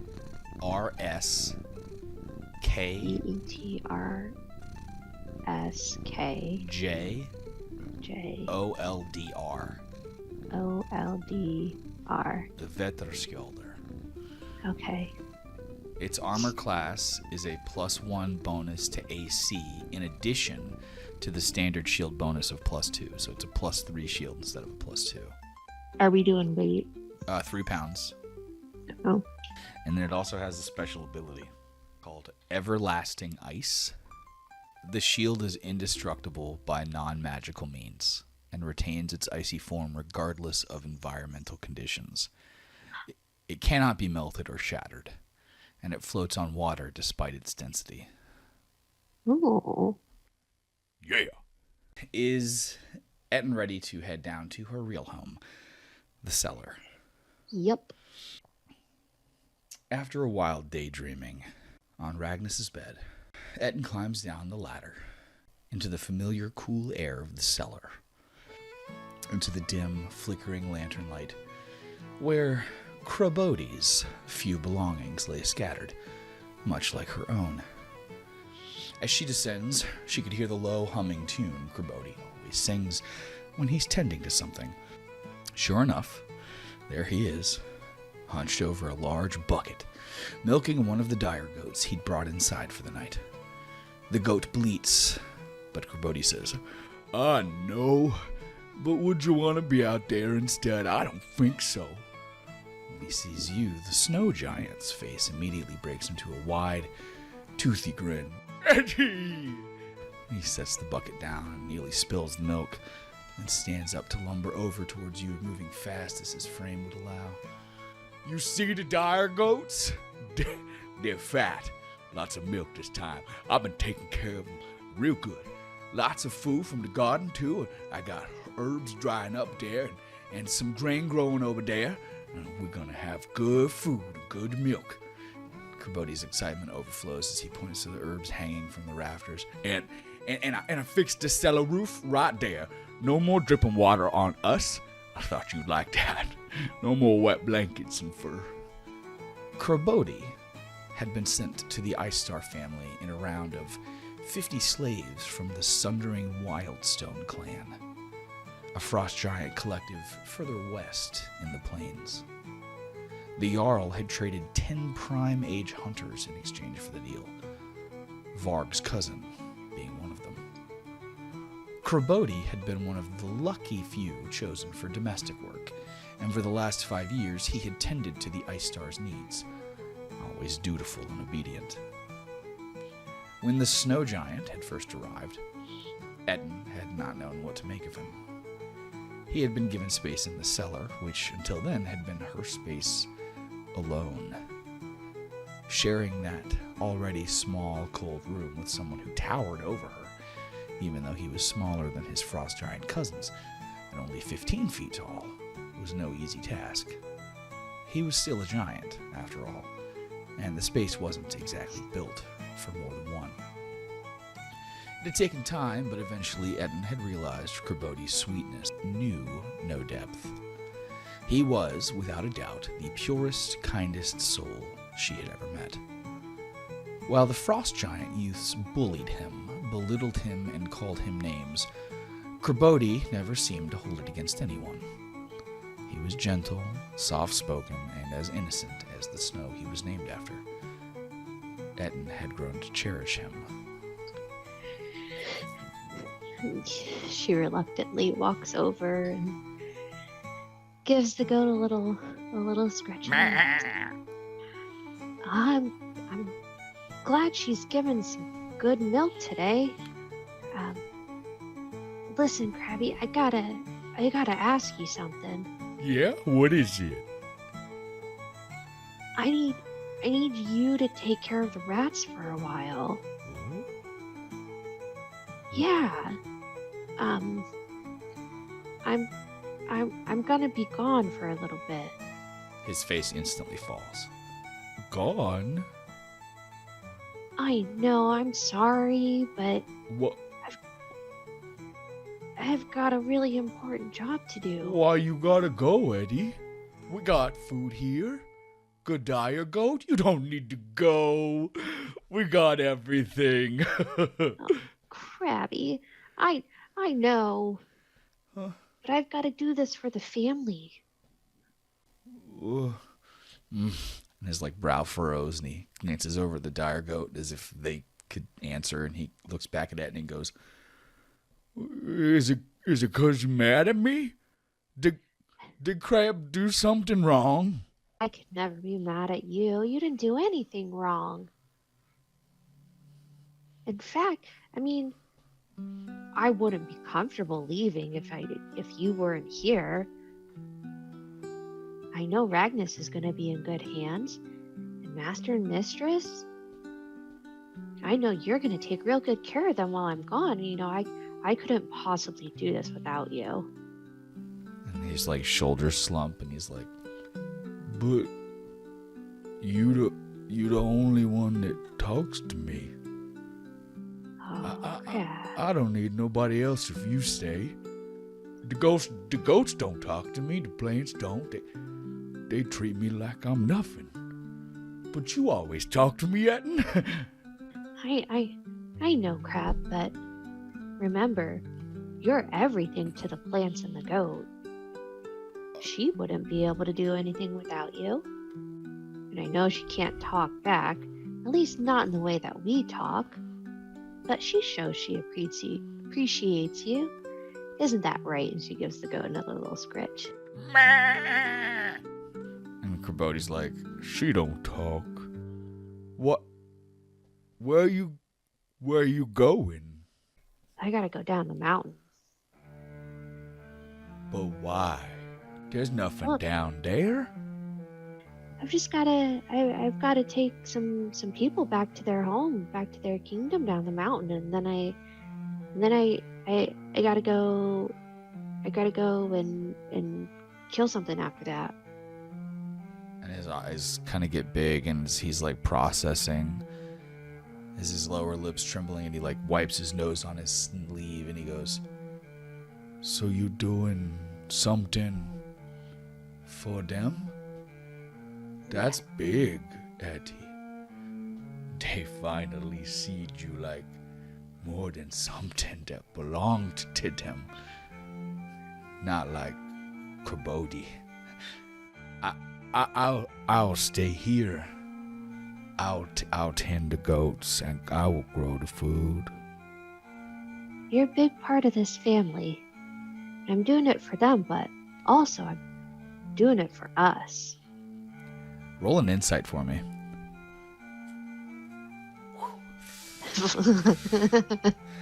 Ettin is Fucking too nothing. focused. Ettin is too focused on her task to notice any nuance. And Krabodi says, But But what if the people you helping don't treat you any good? What if they don't take care of you? I'm going to show them that they have to treat me good. But maybe one day they need you more here, right? They could find someone else for the journey. Yeah, that's it. They'll find someone else, I think. Hey, Krabby, I'll be back. I'll be back real soon. You won't even notice I'm gone. Okay. Oh, remember when we had the snowball fight and I hit you too hard and you said it didn't hurt, but I knew it did and we laughed? Remember that? You can't go, Eddie. We still got snowball fights to have. Yeah, and we'll have plenty of snowball fights when I get back. You gonna go? I have to go. Okay. It'll be okay. Wait, I got something for you if you're gonna go.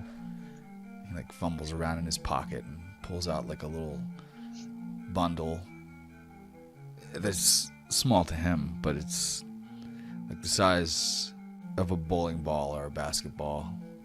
It's like wrapped in cloth and he hands it to you. I was making this for you, but it's not done. Krabby, you shouldn't have. And she goes to like unwrap it awkwardly. It's just this really crude sphere carved out of an uneven chunk of wood. And he's like, it's a snowball. Thank you, Krabby. You And really shouldn't have. what memories does this summon up from within Ettin?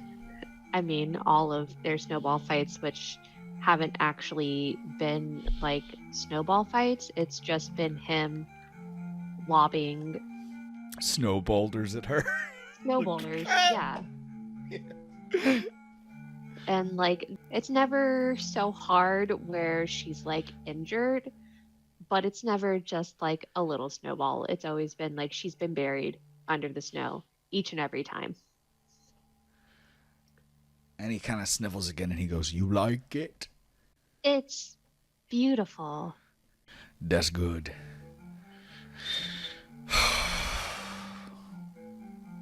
You strong, Eddie. They're gonna see how strong you are.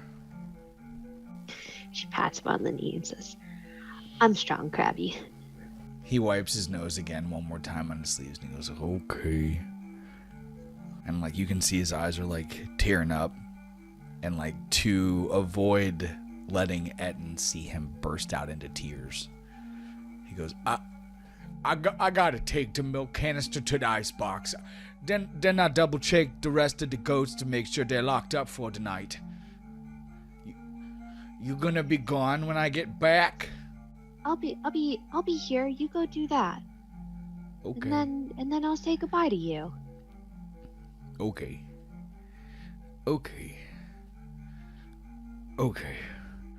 You can do this, Krabby. You can do this. And like he just gets up and like pulls Ettin into a massive like big hug. And then after a long moment steps back and gives you one last look and then turns and picks up the milk container, which is bigger than you. And he watches his broad shoulders are like forced to slump as he steps through the back cellar doorway out into the afternoon sun. And when it shuts behind him, Ettin is left alone in the dim cellar. And for a moment, the only sound is the drip from the ceiling. And then the dire goat bleats loudly in her face. She was kind of like zoning out, just comparing mentally this situation with being in Ragnus's bed and how warm and inviting it was. And the bleat fucking snaps her back to it. Okay, and gives her another little scritch while awkwardly juggling this A snowball made of wood. It's like the size of a bowling ball, basically, yeah. Yes. How heavy is this thing? I'd say like 5 pounds. Okay. So now that Ettin is alone in the cellar, other than the goat, please describe her little area of the space. Whatever knickknacks she has, any personal items, where she sleeps, what she does here. She's made herself quite the comfortable bed out of the rat pelts that she's amassed over the years. You know, saving the best, most softest ones. I'm assuming they have some kind of hearth with a fire down there, right? Or some kind of stove, something for heat. I would say that it's more akin to like a fire burning in a trash can. Gotcha. So she's got her little bed set up around there, and she's moved the crates with just storage and stuff. She's moved them around to like make herself her own little room, and she's taken like some straw and stuffed it in between the rat pelts to make it a little bit more cushy. I think other than the rat pelts, she doesn't really keep trophies just because there's so many, you know? Yeah. She wouldn't possibly have enough space for all of the rats that she's killed over the years. As her blanket, she's got like a scrap of Ragnus's old clothing. So she's got like the scent of Ragnus with her. But I mean, she doesn't have too many personal effects. You know, she's got like a little sewing kit that she uses to keep her clothes in good shape. Roll a perception for me. So that's a 22. Okay, good. From the corner of the room, Ettin hears a faint scraping sound. She perks up her ears and they kind of turn towards where it's coming from, and she lowers her stance, you know, a little bit on edge, because typically what that means.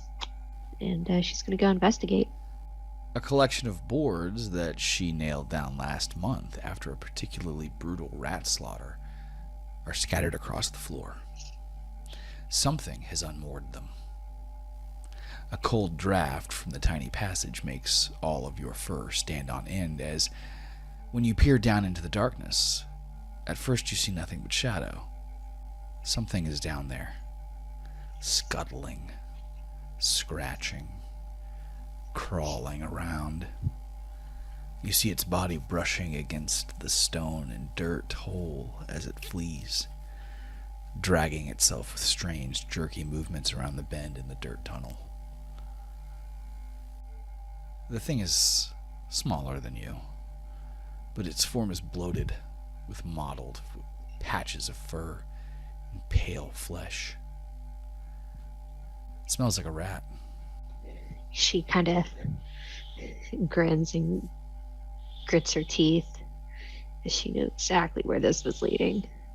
Her tail kind of puffs up and she starts creeping towards it. You slip into the hole with ease, as you have countless times before, and the familiar darkness overtakes you. For Ettin, these pitch-black depths are no danger. Her sharp feline eyes cut through the darkness with ease to make out the contours of the narrow dirt tunnel ahead. Old scents of blood, fur, and decay cling to the air down here. Remnants of your past hunts. With nearly every step, her paws disturb long-dead rat skulls, cracked and dried, scattered like discarded offerings to the goddess of death. I mean, like, there are definitely some that stand out more to her than others. But, I mean, yeah, this has been her job. Yeah, she knows these tunnels for sure. It's been weeks since you last crawled through these tunnels, but you know them. They're mapped out in your mind, and there's something different. Roll a perception for me. Oh yeah, you're killing it tonight. That's a 20. It's the fucking proficiencies. Like if she weren't proficient in perception, like she'd be stuck in hardcore. That's awesome. At the far end of the 7th side tunnel, Ettin can smell fresh earth. It doesn't take long to reach the recently dug new passageway, and kneeling down, your paws scrape through loose soil. This is a path you've never seen before, and it leads deeper into the bowels of the earth than Ettin has ever gone. Do you press on? Yep. As you move deeper, the narrow, earthy tunnel widens slightly, opening into an underground hollow. The ceiling looms a few feet above your head, and roots dangle from above.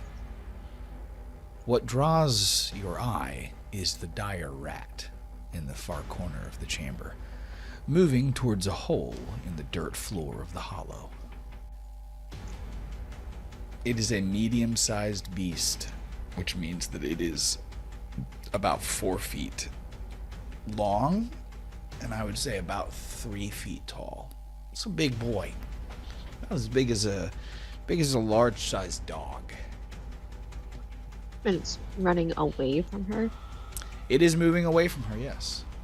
And you're in tunnels. But like basically this from here on right here where it's at, like this part on is fresh and new. So like up until now, you're only used to basically like this part and this part over here being there to your left and sort of straight ahead. And now there's something to your right that's been opened up. And this rat is headed towards the right instead of to the left or straight ahead. Okay. It's a bigger rat than you've ever seen before. So she creeps up around here and picks up just like one of the like a piece of the earth or like a pebble or some kind of like small rock, and she throws it at it and she goes, "Come here, rat." And when the rock hits the rat, it like bounces off of its fleshy hide, its fleshy butt, and it turns and it stops and it looks over its shoulder back at Ettin, and it goes like and like spins around to like face her, and it like doesn't charge you, and it's like backing up towards the hole away from you, but it's got its eyes on you, and it's beady black eyes and these gleaming like yellow fangs, and it's missing a couple teeth, and it's like chittering, and it's going like she's gonna go to attack it. That is gonna be a roll initiative. Well, it looks like Ettin goes first. You got an 18, and the dire rat got a 16. She's gonna let out a yowl as she goes into a rage, and she's gonna charge right at it. The rat stands its ground, ready for whatever you've got. She's gonna take a swing with her great axe. That's a miss. Ugh. So the rat is obviously going to bite back at you. You know, when you go into this rage and come running up at it, like swing your axe, and you miss. I guess I would say that the reason why Ettin probably misses is because she's used to fighting much smaller rats. So essentially she goes into like her regular patented rat slaying maneuver and realizes at the very last second, like, oh, this thing's a lot bigger than like what I'm used to killing, and it just kind of throws her off. So she like whiffs it. And when she whiffs it, the rat lunges forward. You know, it's only at this point a foot away to try and bite at you. Dang, it got a 20. So that is a hit, correct? You have a 20 AC, meter beat? Yep, meter beat. All right, that is a hit. Let's see what damage it gets on you. So she takes 5 damage. All right, she's gonna take another swing with her great axe, hopefully, you know, changing it up enough that she's gonna be able to hit this thing. It has a 13 AC, so that's very much a hit. Go ahead and roll your... Very much a hit. Very much a hit. That 25, hell yeah. So she takes 12 or it takes 12 damage. Yeah, you just fucked that thing up. Good. Yeah, you just dropped it from 19 hit points down to 7. God. She's good at what she does. And what she does is bloody. It's time to get funky. God. So then it's going to try to do another bite at you because you just cleaved a nasty fucking slice across its back, and it let out this terrifying scream. With its attack, it's going to go ahead and try to bite you again. That's a 21, so it does hit. And it's going to roll its damage. And that's 5 more damage, but it's after it bites you, it's going to try to back up, which opens up an attack of opportunity Oh, for wait. Ed. Hold on. What kind of damage is it? Piercing damage. Piercing. Okay. So she takes, since she's in a rage, she's resistant, so she takes half of it. Beautiful. So I'm not going to change her. So we'll say you took... I'm not going to change her health. No, altogether. She's taken. We'll say you took 6 damage total instead of 10. Okay. Yes. All right, but it does back away to open up the attack. It does. All right. Yeah. Yep. 14 to hit. That's a hit. It has a 13 armor class. Reaches it as it tries to get away. Go ahead and describe how Ettin kills this dire rat. As it bites her and tries to back away, she shoves her arm in with the shield, like the side of it, into the rat to hook it behind its fucking teeth. And she pulls it close to her as it's trying to back away, and she takes her great axe in the other hand and just cuts his head clean off. 100 experience points as the head rolls past Ettin's legs back into the main area of the tunnel. As she's standing there breathing heavy in this rage. As the dire rat collapses to the ground and blood spills across the soil, sinking into the fresh earth under your feet, and the tunnel goes quiet once more. Does Ettin look down into the hole the dire rat was headed towards? She's going to sniff down it and see if there are any interesting scents that catch her attention. Okay, go ahead and roll a perception for me. Ooh, that's a low one. I'm gonna say that the air wafting up from there is different. It's warm and it's wet, and it carries a new scent. Soil mixed with something you have not encountered before, or at least you don't remember encountering. She's gonna continue to creep. Okay, go ahead and roll a stealth check for me. Okay, 12. Okay, that's good. As Ettin descends further, the scent of rats gets stronger. Unmistakable. Your ears twitch, picking up the faint noises of scurrying and scratching. Soft chittering as they talk to each other in the darkness. Then you drop into a second, larger hollow, with a ceiling that stretches up about 10 feet. Roll perception for me. Okay, that's a 15. Ettin is up there. And then down here, this is what she sees. In the center of the larger hollow, a giant rat looms. Larger than the dire rat, its grotesque body is as big as Kraboti's dire goat. Surrounding it are 4 smaller rats, each looking up at it with an almost reverent focus. It's not the giant rat that holds Ettin's gaze, however. Standing beside it, on her hind legs, is a grotesque, mutilated rat folk, about 3 feet tall, wearing the rotting remains of something horrifyingly familiar. You said it was a rat folk? Yes, ma'am. What is your passive perception, by the way? 13. Okay. A piece of cloth, torn and stained, drapes over the creature's shoulders. Ettin recognizes it instantly. It's her baby blanket. The one that Varg had thrown away years ago. Or at least she thought he had. The blanket hangs in shreds off the Rat Queen's shoulders, barely clinging to her gnarled, hunched frame. Her eyes are wide and glassy, and they gleam with a dark intelligence. One, what the fuck is going on? Because this certainly isn't normal. Two, why does she have my baby blanket? Like, that's more of what she's focused on. What's going on down there? She's not gonna like drop right in all of a sudden, but she's gonna study the situation, see if she can suss out, what's happening. The rat folk queen is speaking in a language that Ettin does not understand to the giant rat and the 4 regular-sized rats surrounding it.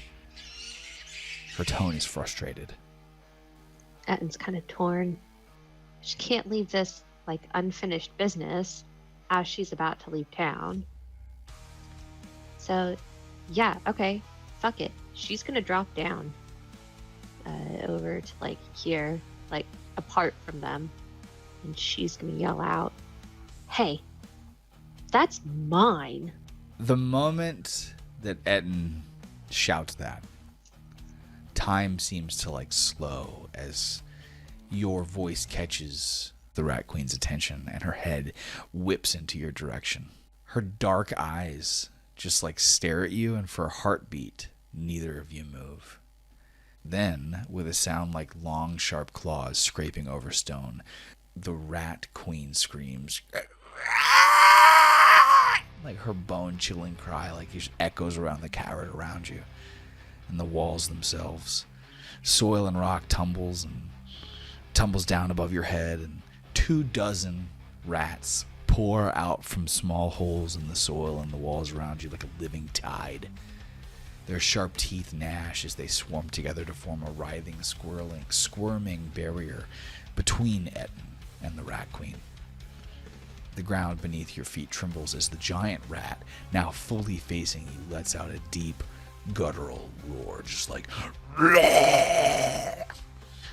The wall of rats hisses and shrieks, but grows quiet when the Rat Queen speaks. So I finally see with my own eyes the demon who has been killing my children, my grandchildren, for a decade. Murderer of my blood, come to my home. Ettin spits on the ground and says, "Just taking out the trash. Speaking of, where'd you get that blanket?"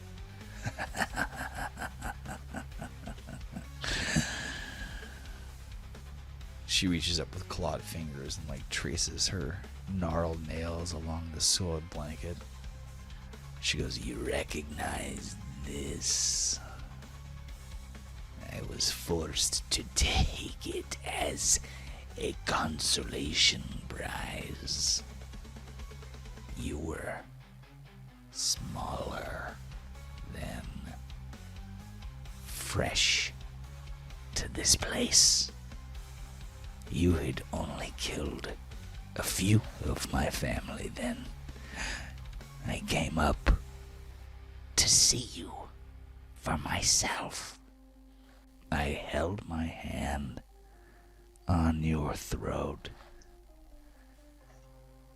If it weren't for that damned giant child coming to sleep beside you, crying in the night from some nightmare, missing her little baby,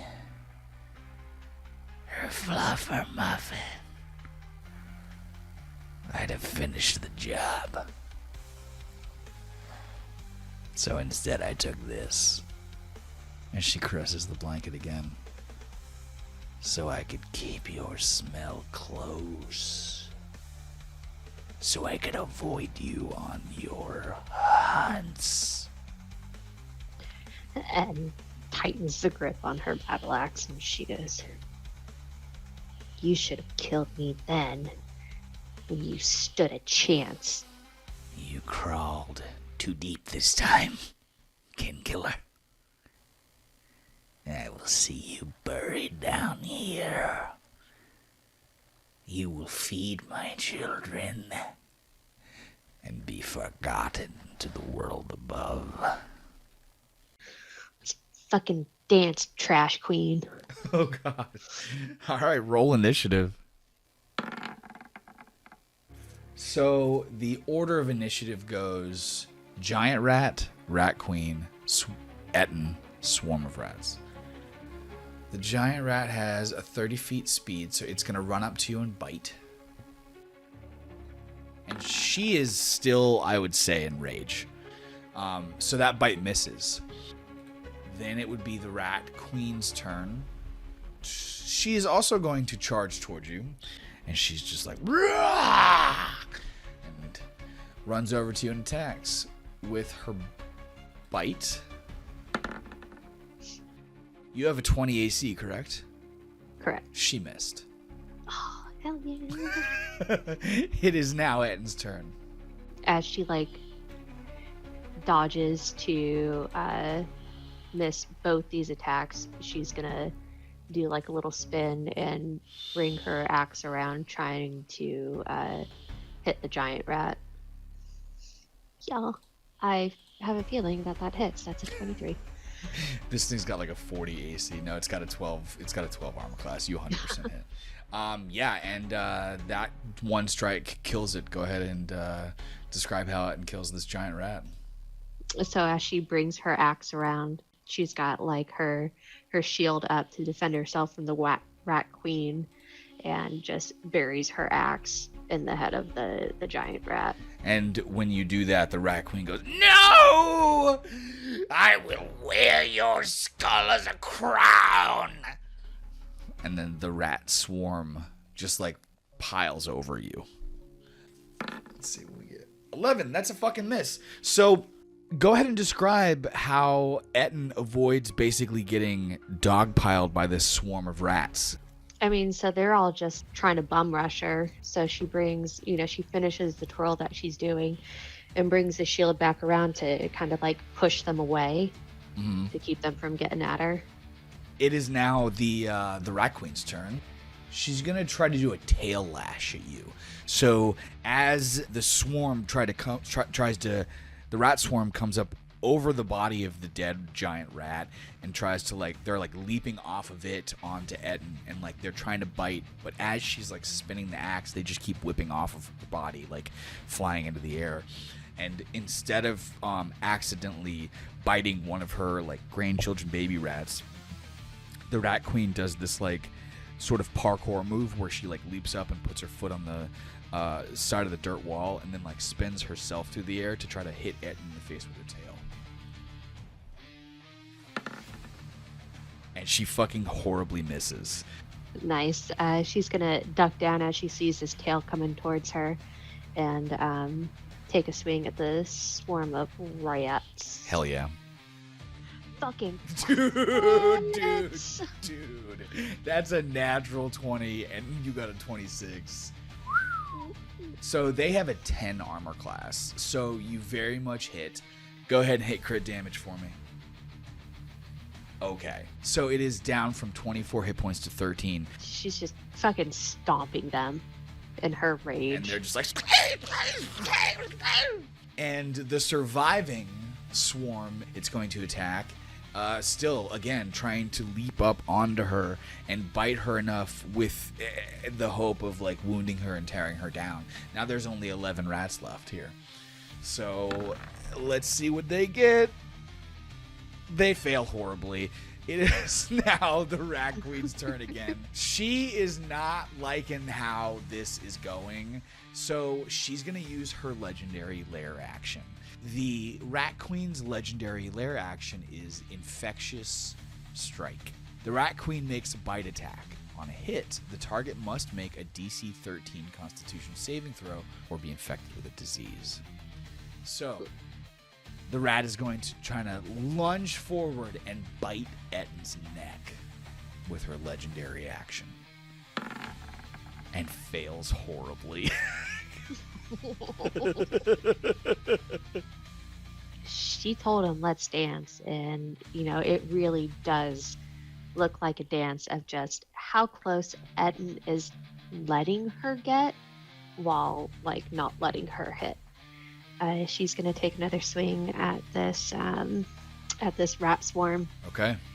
Anything above a 10? Yep. Well, roll that damage. All of them are dead. Go ahead and describe how Ettin, with 2 attacks, kills 24 rats. These rats, these normal rats are, I mean, even that giant rat that's her fucking bread and butter. I mean, she knows how these things move so well and exactly where to put her axe that, you know, it's a work of art just how efficiently she's able to kill these things. And upon seeing her just stomping all of these like little rats who to the rat queen are her grandbabies and her kin, and she's just like and like just leaps up into the air to try to claw out Ettin's eyes, and she horribly fails. What is she rolling, man? Dude, she got a 5. She got an 8. She got a, what's the first one that she got? A 7 for the tail lash. She got a 9 for her first bite. So she's like never even hit double digits when she's been trying to hit it. Dude, 5, 7, 9, like, yeah, she's getting shit. Yeah. And easily just deflects her, you know, similar to how she did the dire rat. She sticks her shield up to protect herself, and then with her other hand she gives it like a shake to get the blood of the regular rats off, and then brings it around to try and catch her in the torso.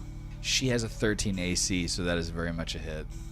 Let's go. 10. Okay, so she's down 5.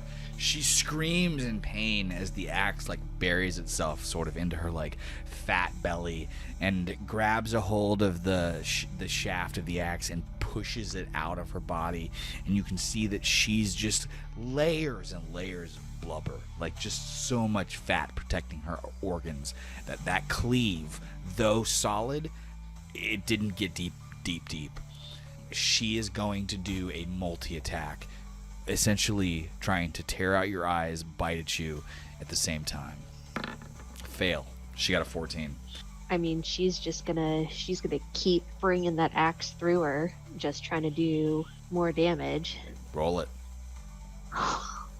What? 2 natural 20s in the same fight? Oh my god. Damn. Roll that crit damage. Okay, 13, so she's down from 55 to 42. She has 2 more legendary actions. So she's gonna use them, but she's going for another tail lash. She's gonna try to do another tail lash because it's a bludgeoning damage, and she's gonna try to like leap up into the air again. She does like another parkour thing where she's sort of holding her side, leaps forward, and then does a backwards handspring off of her one hand and tries to like whip you in the face, specifically the nose and the mouth with her tail. 12. That's a fail. She kind of like matrixes it back as she's dodging this tail again, and she catches the tail to like steady herself and bring herself back up, and uses the momentum to bring her great axe down on the tail. Oh no! Okay. That is a miss. She has a 13 armor class. So when she grabs the tail and tries to bring her axe down, the rat queen sees this, and she yanks her tail back like really, really fast, and then leans forward to try to get that legendary poison bite in on Ettin's arm. That's a miss with a 9. This bitch can't hit. Okay, it's Ettin's turn again. She takes like a step around the rat queen as she lunges to bite, and as she takes that step, she brings her axe back up and around for another chance to hit her. Okay. That is a hit. Okay, 42 down to 31. So she's still up there. You're just moving around, dodging and weaving these bites and these tail whips that she's throwing at you. And every single one of them, Ettin just weaves out of the way of and carves another chunk out. Weaves and carves, just cutting her. And she's going to go for another multi-attack here as she leaps forward to try to bite Ettin's ear. Misses with a 9. But I mean, like Ettin is pretty pissed. I mean, here's the fucking bane of her existence, wearing her baby blanket, which she was convinced was put in the trash. She's furious, and she's gonna grab that blanket with the with her arm with the shield on it. And she's gonna go to pull it back and just brings her battle axe around for another chance to hit. Okay, that is a hit. Go ahead for the yank off. Let's go with a dexterity check. Okay, so you do hit, but you fail at yanking the blanket off. When Ettin grabs a hold of the blanket, she sees that it's like hooked into the rat queen's like skin. Like there's like little bone hooks like in the rat queen's shoulders that she has like basically stapled the blanket to herself, but she did this years and years and years ago, and the staples and the blanket have like fused into her skin. All right, I'm gonna roll the damage. Yep. Okay, 31 down to 19. She's gonna try to bite you again. A 20. She finally hits you. So when Ettin tries to like rip the blanket off of the rat queen, she takes that as like a personal offense, and she throws her shoulder back and like knocks your arm away, and she goes, "Mine!" and then lunges forward and like bites your hand. Let's see what she gets. 8 damage. All right, so halved, that's 4. 4, yes, correct. 4 damage to your hands. She's got like, her fangs are like buried in Ettin's, whichever hand is free from the battle axe right now. Like her hand and her wrist, she's biting onto you right now. As she sinks her teeth in, come at her again with the axe. That is a miss. She's got a 13 armor class. Since she's so up close on you, she's just gonna push you forward. Like she uses all of her weight to try to push you forward against the back wall. She got an 18. So she pushes Ettin up against the back wall, and like with Ettin's hand still in her mouth, she opens up her mouth just enough that she can bite back down on it hard again. Like she's trying to bite your hand off. She got a 4. So when she opens up her mouth to sort of get that second bite in, she's gonna put the sharp end of her axe in that open mouth. Roll it. Oh man. Well, that's a 20. That hits. Roll damage. Okay. So she's down to 4 hit points. So she pushes the axe into her mouth to give her like a smiley, breaking all of her teeth as she pushes it in. Just like, and the rat just like, and like fucking leaps backwards and is like standing in the middle of the hovel that she was clearly preparing for something. She's holding her bloody face. She was holding all these cuts on her body. She's got like a slash on her belly and on her shoulder and on her back. She's still got her tail. She's like holding up on her face instead, and you can see the blood like spilling out all down her legs. And she's trying to like basically keep her lower jaw intact from this like massive slicing, just torn open smile that you've done on her face. This means nothing. You found me too late. It's like blood just like spatters across her chest and her face. I have daughters under every home in this village. My wrathful will rule Ramthorpe One day, this village is ours. And brings her axe up. Yeah?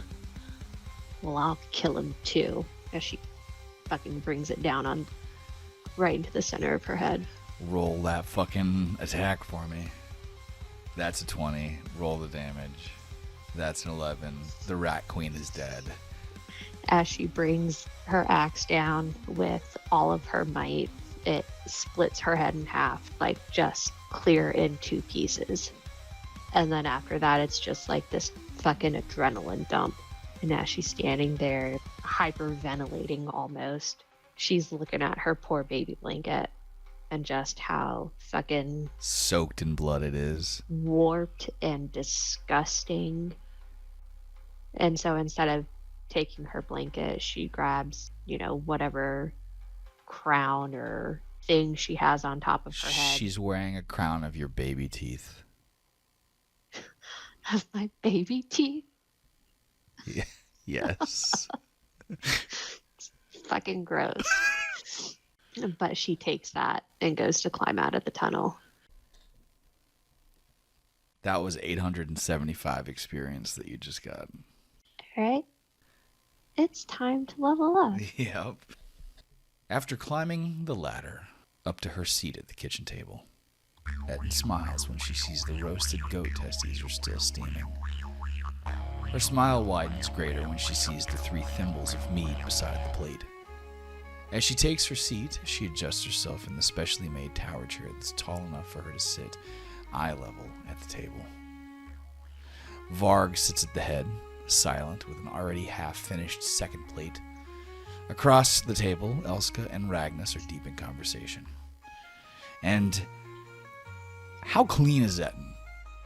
Because it's about an hour and a half to 2 hours after her absolute slaughtering of the Rat Queen and the remainder of her family in the space underneath the Ice Star family home. So, I mean, by this point, like, obviously some blood has soaked into her clothes. And she tried to clean that up as much as she could. But as far as, like, her body, she's a cat. She's very clean. Okay. She's not going to sit there and, soak in the blood. She's going to get right to cleaning herself up. And also, she knows that she's having this big dinner with the family, and she's not trying to look unpresentable. Yeah, that makes sense. I still don't get why the Jarl agreed, Ragna says, gesturing with her knife, a small piece of meat balanced on the tip. Dwarves? What for? It's not like they're worth the effort. Like Elska shakes her head, sighing. It sounds like he didn't have a choice.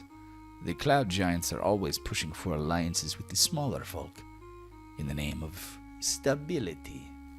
They've always had the weakness for diplomacy.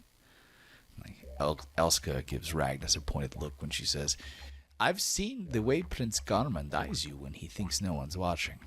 And you flirting right back. If you're hoping to fuck your way into royalty, daughter, you'd better start learning a thing or two about diplomacy. Ragnus just shakes it off and goes, I'm not trying to marry into the Jarl's family, mother. Garmund's as cold as the ice we walk on. He's just fun when the mood strikes. Elska leans forward. Garmund may be a savage, but even he knows how to play the games that matter. And if you're serious about getting involved with this village, you better start thinking ahead. Ragnus grins wider. The only thing I'm serious about is going on a quest to find the Jormungandr in his pants. And Elska bursts out laughing, and she's like, oh, don't go looking for snakes, darling. You just might find them. She takes a bite from her meat and she goes, or worse, a dead little fish instead. And like her mother, Ragnus's laugh is loud and hearty. She goes, if it was a dead little fish, I'd just feed it to Ettin. And at that, Elska laughs even harder and takes a drink from her goblet. Like, she understands it, but she doesn't quite understand it. Yeah. So she's just gonna, as she's got mouthfuls of her goat balls, she's just gonna nod along with them and kind of chuckle under her breath. I mean, like it's bittersweet, but she's definitely acting like this meal is more of a celebration, like a hero's feast, rather than For sure. a goodbye. Yeah, for sure. Okay. And Varg's fist slams down on the table, rattling the bowls. His voice booms through the room, loud and rough. Do the two of you think this is some kind of fun dinner? Some game? Some celebration? The pair stop laughing and turn to look at Varg. Elska moves to speak, but he looks away from her, directly at Ettin. This is no raid you're going on, pet. You're about to leave. Roll a perception for me here. You can see that Varg, who usually seems to hold his stoicism easily in check, is emotional. Beside him, Elska reaches out to put a hand on his shoulder, but Varg rants through it. Our Ettin, alone with the most duplicitous, greedy, power-hungry scum to ever walk this world. And what's worse, they're so fucking small. Elska glances at Ettin with a knowing smirk. Well, she has had plenty of practice killing small things, hasn't she? We've made sure of that. She's kind of perfect for the job. And with a mouthful of food, she goes, "You should have seen what I killed earlier." Varg stops and looks at you and he goes, I suppose she has. Still, they're dwarves. Killing them isn't enough.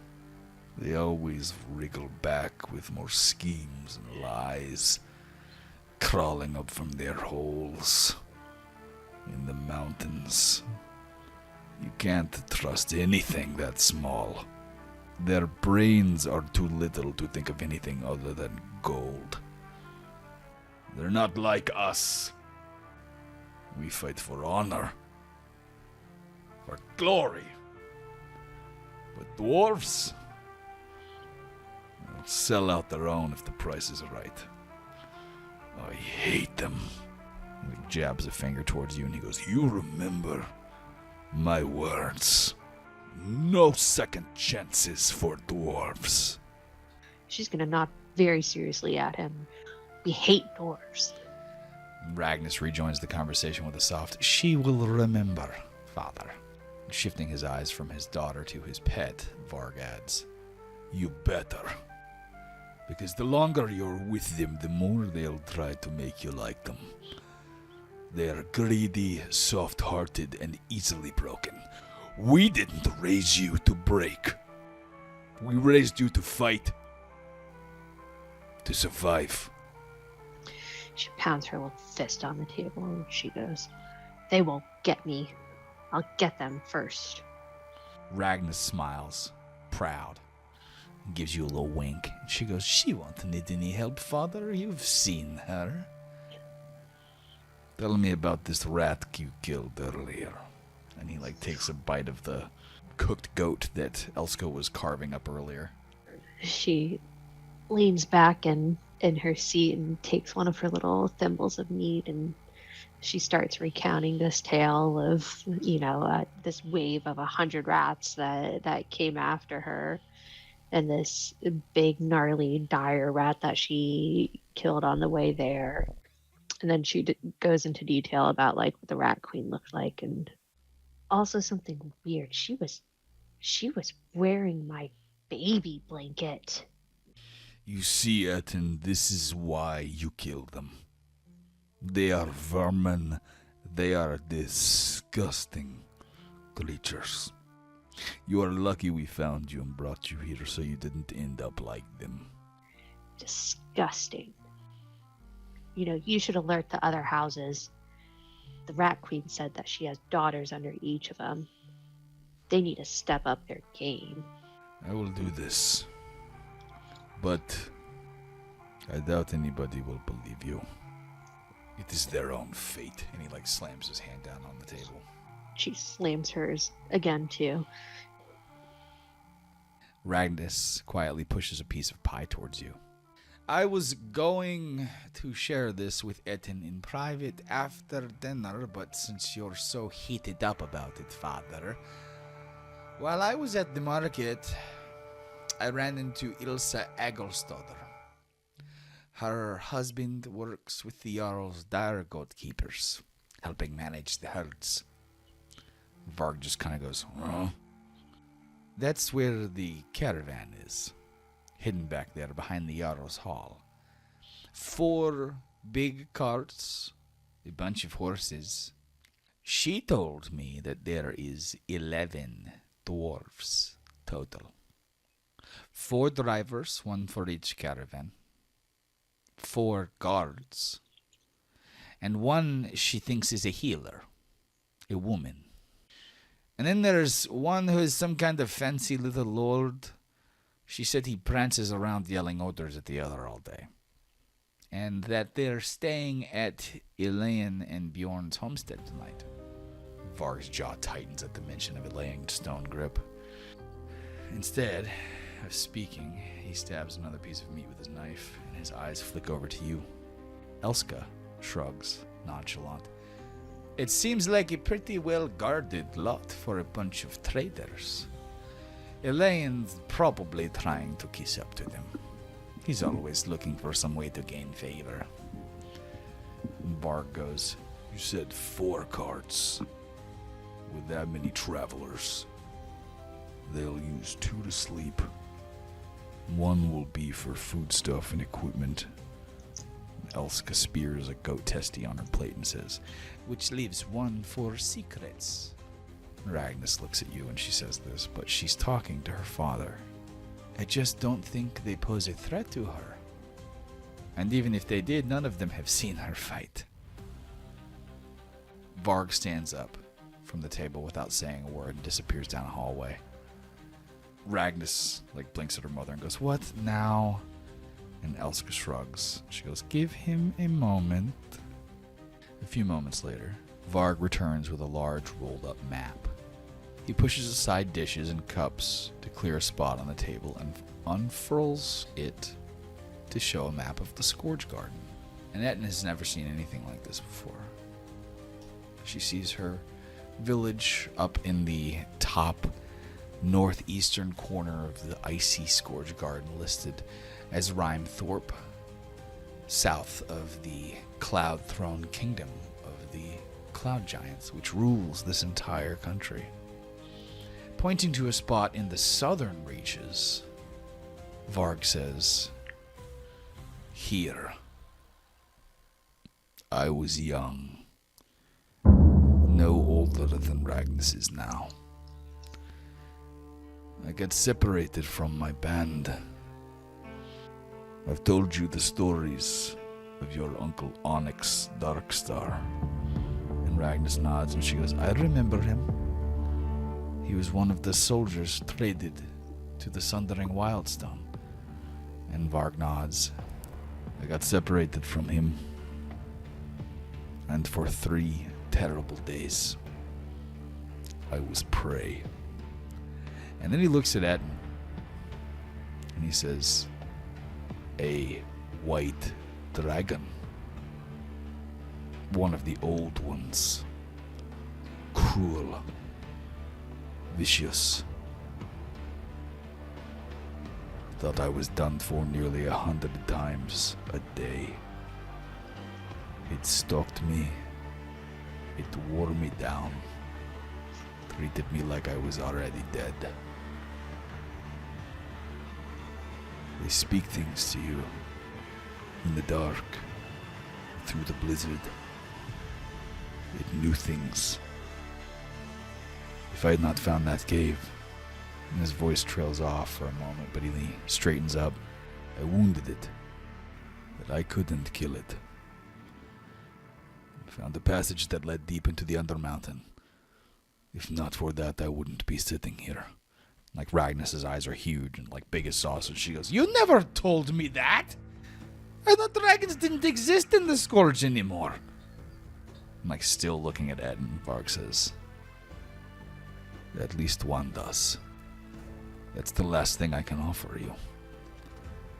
When you finish with the dwarves, that's your lead. And Ragnus looks down from her father to you and goes, Father, that sounds like certain death. So as Varg started talking about the white dragon, her little ears perked up and she jumped onto the table on all fours, onto the map, like cats do. And she was sniffing around where he was pointing out, almost as if she was trying to catch the scent of the actual place. And she looks up at him, just locking eyes. I'll kill it. Kill it for me and for you. And the map underneath your paws stretches across the table. Inked lines tracing mountains and valleys and places far away. Ettin stares at the spot where Varg's finger had hovered moments before. The Amber Vein Plateaus. It is very far from your village. Elska rises from her seat to clear her plate while Ragna still picks at her food in silence. The conversation had cooled, with everyone's earlier laughter replaced by the weight of conversation, but Ettin barely noticed. Her mind is miles away.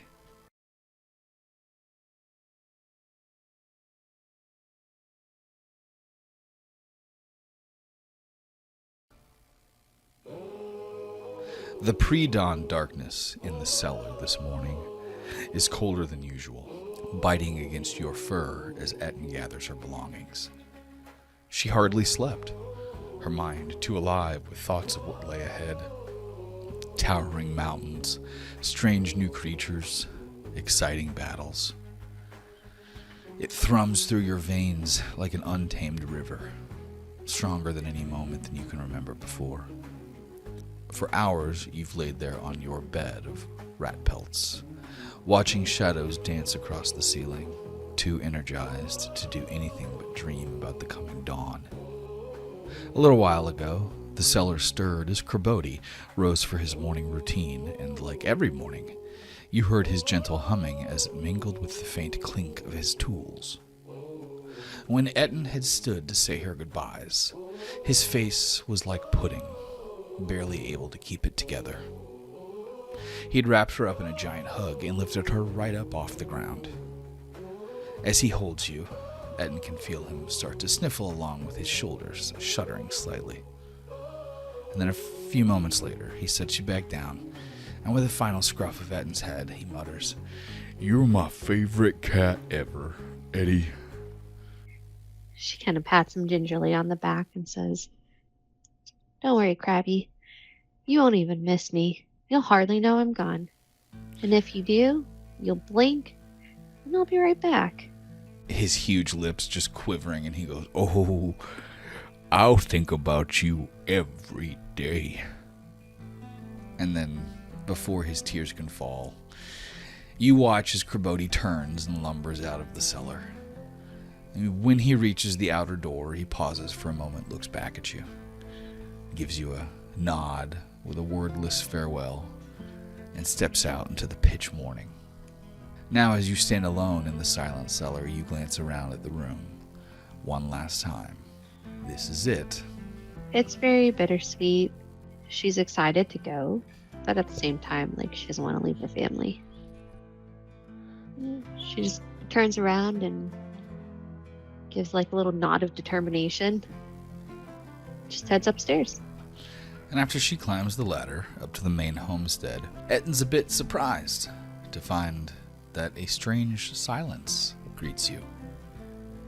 The usual clatter of morning sounds like Varg's gruff voice complaining about things in the village, Ragnas laughing at Varg's emotional indifference, or the creak of the floorboards beneath Elska's feet as she rushes around gathering things for her morning carve. It's all absent. Their beds are made, and like every morning, if they're not at home, the hearth has gone cold. As you search through the house, checking all the rooms, there is no sign of the Arstar family. Can she smell them at all? What is her passive perception again? Remind me. 13. Okay. So she can smell that Elska is out front, but you cannot smell Ragnus or Varg. Alright, well, she's gonna go and talk with Elska, see where everyone's at. Okay. And as you step outside through the front door, the sky is still dark, and the horizon only just begins to lighten with the faintest morning glow behind clouds. On the front porch, Elska sits quietly in an old rocking chair, carving an arrowhead. A cup of steaming calf sits on an upturned bucket to her left, beside a little metal flask. She doesn't look up initially as you step outside, instead keeping her focus on the task at hand. The towering rocking chair creaks softly as she works, and for a moment, Ettin simply just stands there, watching Elska's calm, practiced hands go to work. The flask is for you. I filled it up last night after dinner. Figured you might need it for the trip. Long nights alone out there. Dwarves are terrible company. Much more tolerable if you're drunk. Oh, thank you. Don't lose it. Varg stole that for me. I won't. And she tucks it into her pack. Elska gives you a brief nod and she goes, "Come here, Ettin." She slowly approaches her with her head down a little bit. The giant matron of your family stares down at you. The women of our clan do not fail, do we? And she looks up to meet her eyes and, no, we don't. Lost in the moment, Elska's eyes look south of the village, and Ettin follows her gaze. Miles and miles away, south into the Scourge, you can see storm clouds brewing. The rocking chair creaks as Elska sways. The coming storm is good luck. Do not fear it. When Zun's winds stir the snow, it is his way of watching over a frost giant's journey. Any warband that lives under a blizzard's eye walks with his hand on their hilt. She doesn't say anything in response, but she kind of steels herself to it.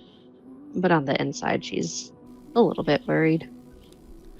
To Ettin's shock and surprise, Elska does something she's never done before. She leans forward and kisses the top of your head. Off with you then, before the storm rises and the cold bites bitter. She does a little bump to lean into Elska's kiss. And just just so jazzed that Elska did that. She sets off with a little bounce in her step. She's just looking around, just trying to take it all in. And as you pass through the front yard, Rhymethorpe stretches out ahead of you. The village rising like jagged teeth out of the snow-dusted ground. It doesn't take long before you're interrupted by something fast and cold slamming into your back. Roll perception. 10. Okay. It's too dark to see where he's at still, but from somewhere in the hills behind the homestead where the dire goats roam, Ettin hear Kubodi yell, "Bye-bye, Ettin!" She just yells, "Bye, Krabodi!" Your heart tightens as you turn back toward the village. The sun is just barely coming up, right? Yeah, it's literally pre-dawn still, so it's that. The sky is a light indigo. So it's the sun's not up, but it's not pitch dark. It's a light navy. The village looks almost magical. Or a dreamlight and just very quiet. And in that silence, Ettin listens to the sound of her own feet crunching on the snow as she moves closer and closer to the Jarl's longhouse, passing by giant villagers getting up to start their day, up with the dawn like yourself, conversations drop to low murmurs as you pass by, and they look at you with a mix of curiosity, confusion, and all too often for your liking, something much darker. Whispers trail behind you like ghosts of words half spoken. That little runt. I can't believe they're sending her with the dwarves. I told you the Jarl was getting old. She'll never make it back. The looks of many of the villagers are rueful. Some are filled with just the barest hint of pity, but most are indifferent and dismissive, like your curiosity that will soon pass. She just does her best to not let it get to her. She holds her shoulders back and her head high. She's dealt with the bullshit all her life. As you press forward, your steps quicken some at the sight of the Jarl's Hall. In front of it, the dwarven caravan takes up most of the main road. Their wagons are squat and sturdy, reinforced with dark wood and iron. She's going to continue like this bravado as she approaches. Not that she's too good to be there, but she's the best thing there. Okay. She stands like off to the side, like close enough to that she can hear their conversation, but not inviting people over. Okay. What languages does Ettin know? Common, and I mean, she'd probably know giant too. Okay, so the ones that she can hear are speaking in Dwarvish. They seem to have no interest in letting any of their words filter through the ears of any of these potentially listening giants. She's just gonna ignore them if she can't understand them. I mean, she just fucking stands there with her arms crossed and just like a power stance. Okay. And you see that there's horses for each trailer, and they're much stockier and smaller than the beasts you've seen the giants ride. And they're all kind of like huffing in the cold air and pawing at the ground, ready to get moving. And the dwarves are kind of milling about the wagons and securing and double-checking supplies. And you see some of them are hoisting crates and barrels into the second wagon. And, you know, some of them are glancing up over issues, but, you know, none of them are calling you over or doing anything further than just like maybe like nodding at the most, like giving a brief nod and greeting. It's just a mutual acknowledgement. Like, she definitely sees the nod and just stands there. Okay. And that dwarf is a guy with red hair and red beard, and he's got a sort of a large tower shield strapped to his back, and he kind of gives her a bit of a funky look after she doesn't return the nod, and he kind of just turns and puts the crate into the second wagon. And at that, you know, hear familiar footsteps approaching from behind. You already know it's Varg and Ragnus because you've heard those steps your whole life. She turns around and she's trying not to break character. Trying to look tough? Trying to look tough. Okay. Well, Ragnus reaches you first. She's clearly a little bit off, like a little stiff, trying to make it seem like everything's okay when it's clearly not. She kneels down and, you know, pulls out a little pack and shoves it into your hands, and she goes, "Here, some more rations for the road. It's not much. Dried berries and meats, some bread. A couple of your other favorites." She doesn't meet your eyes at first, and you can tell she's kind of like struggling to maintain her tough exterior. She's like, "Don't go eating them all at once." She takes it and like her paw lingers on Ragnus's hand for, you know, an extra second or two, and she goes, "Thank you." And she puts it into her pack, and I'll be sure to ration them wisely. And for a moment, Ragnus kind of like opens her mouth as if she's about to say something, but anxiety takes over and she closes it. And instead like reaches up and scratches the back of her neck, and She goes, you'll be fine. You just don't do anything stupid. She like leans into it a little bit, but then like ultimately is just like, come on, Ragnus, don't embarrass me. Roll an insight for me. What's your passive? Passive insight is 11. Okay. So you've never seen Ragnus even close to this emotional before. Like, she's shaking. She, from a distance, it would look like she's normal, but you're standing literally right there and she's shaking. Like, it is clear that she does not want you to leave, but she is trying her hardest, standing there next to her father, to keep a brave face. Behind his daughter, Varg reaches to the rear of his belt and pulls free a dagger you've never seen before. It's way too small for a giant to wield, and it's carved from bone. It's got runes etched along its sawtoothed length. And he holds it out to you as he looks deep into your eyes and locks you in. I had the Ragnus order this last night. The blade is carved from one of the fangs of the frost salamander you killed, as a reminder of what you can do. She puffs her chest out with pride. Thank you, Varg. I'll cherish this. And he hands it to you. At that moment, you see that Varg and Ragnus being at the caravan has sort of started to draw attention.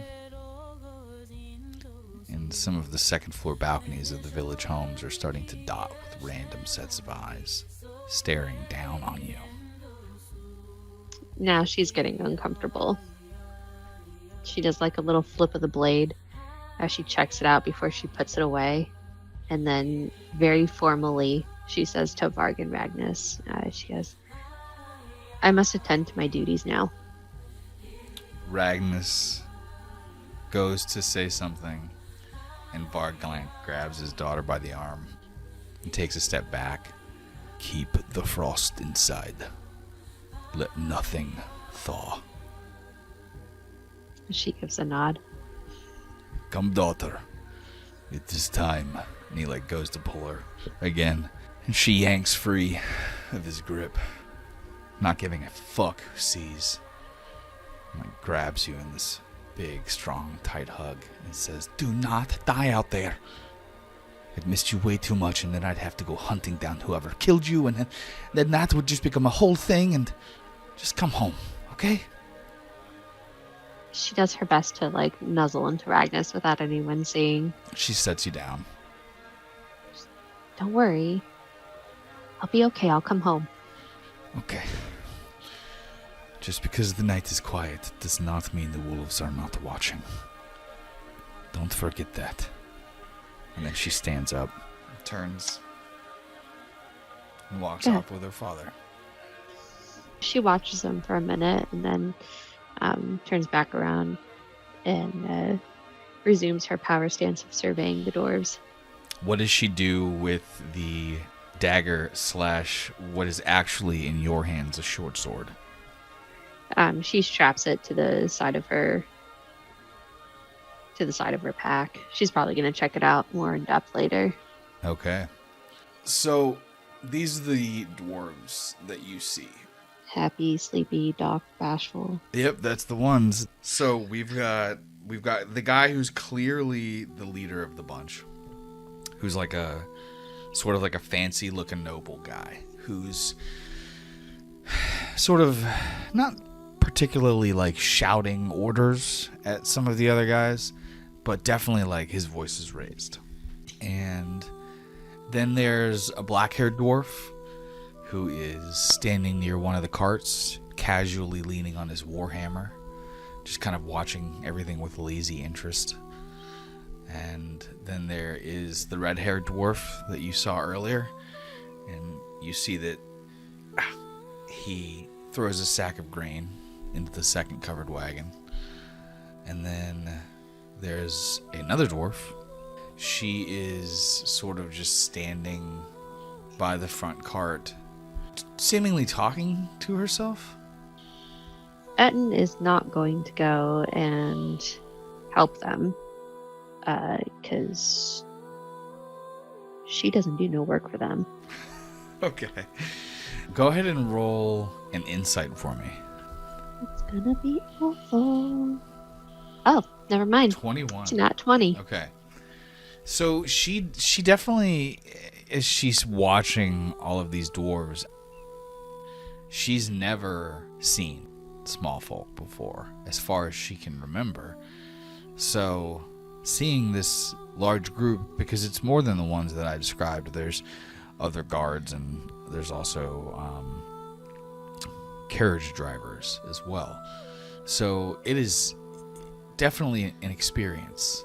She's likening them to rats right now, because that's the only other small thing that she's really come across.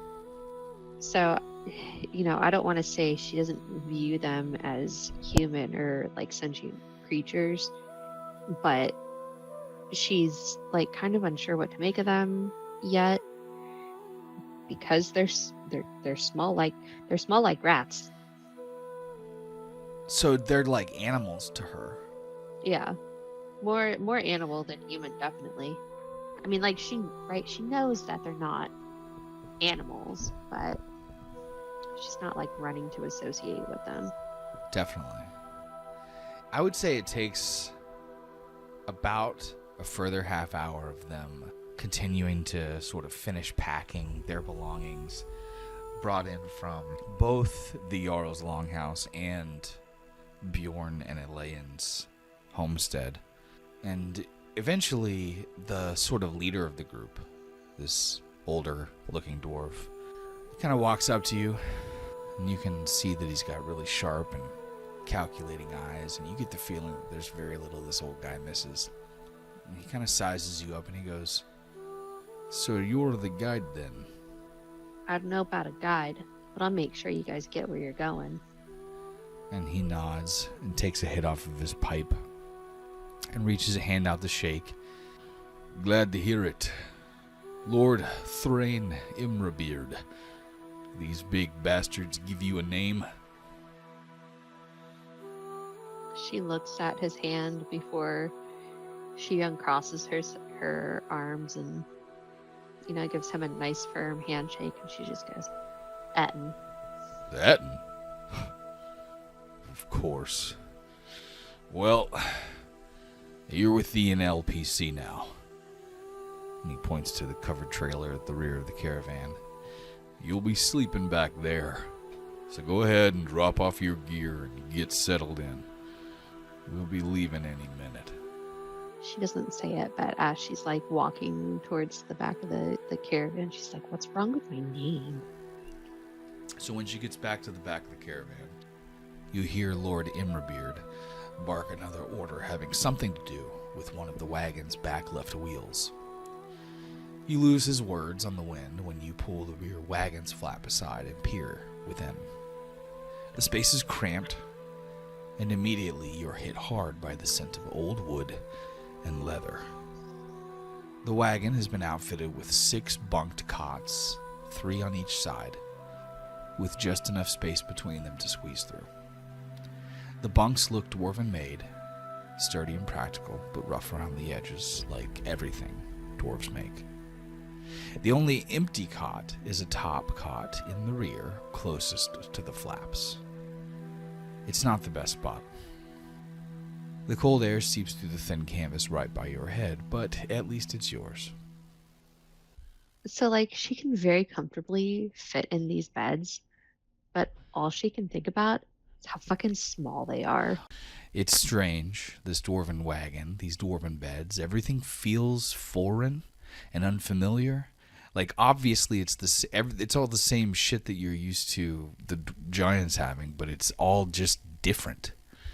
And as you sort of, like, look into the back of the caravan, you hear the dwarves up ahead laughing and mumbling and grumbling and exchanging words in their gruff language.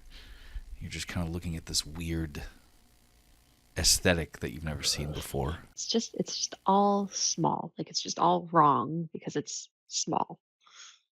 Or maybe she's too big. She'll drop her pack off or like secure it wherever it needs to be.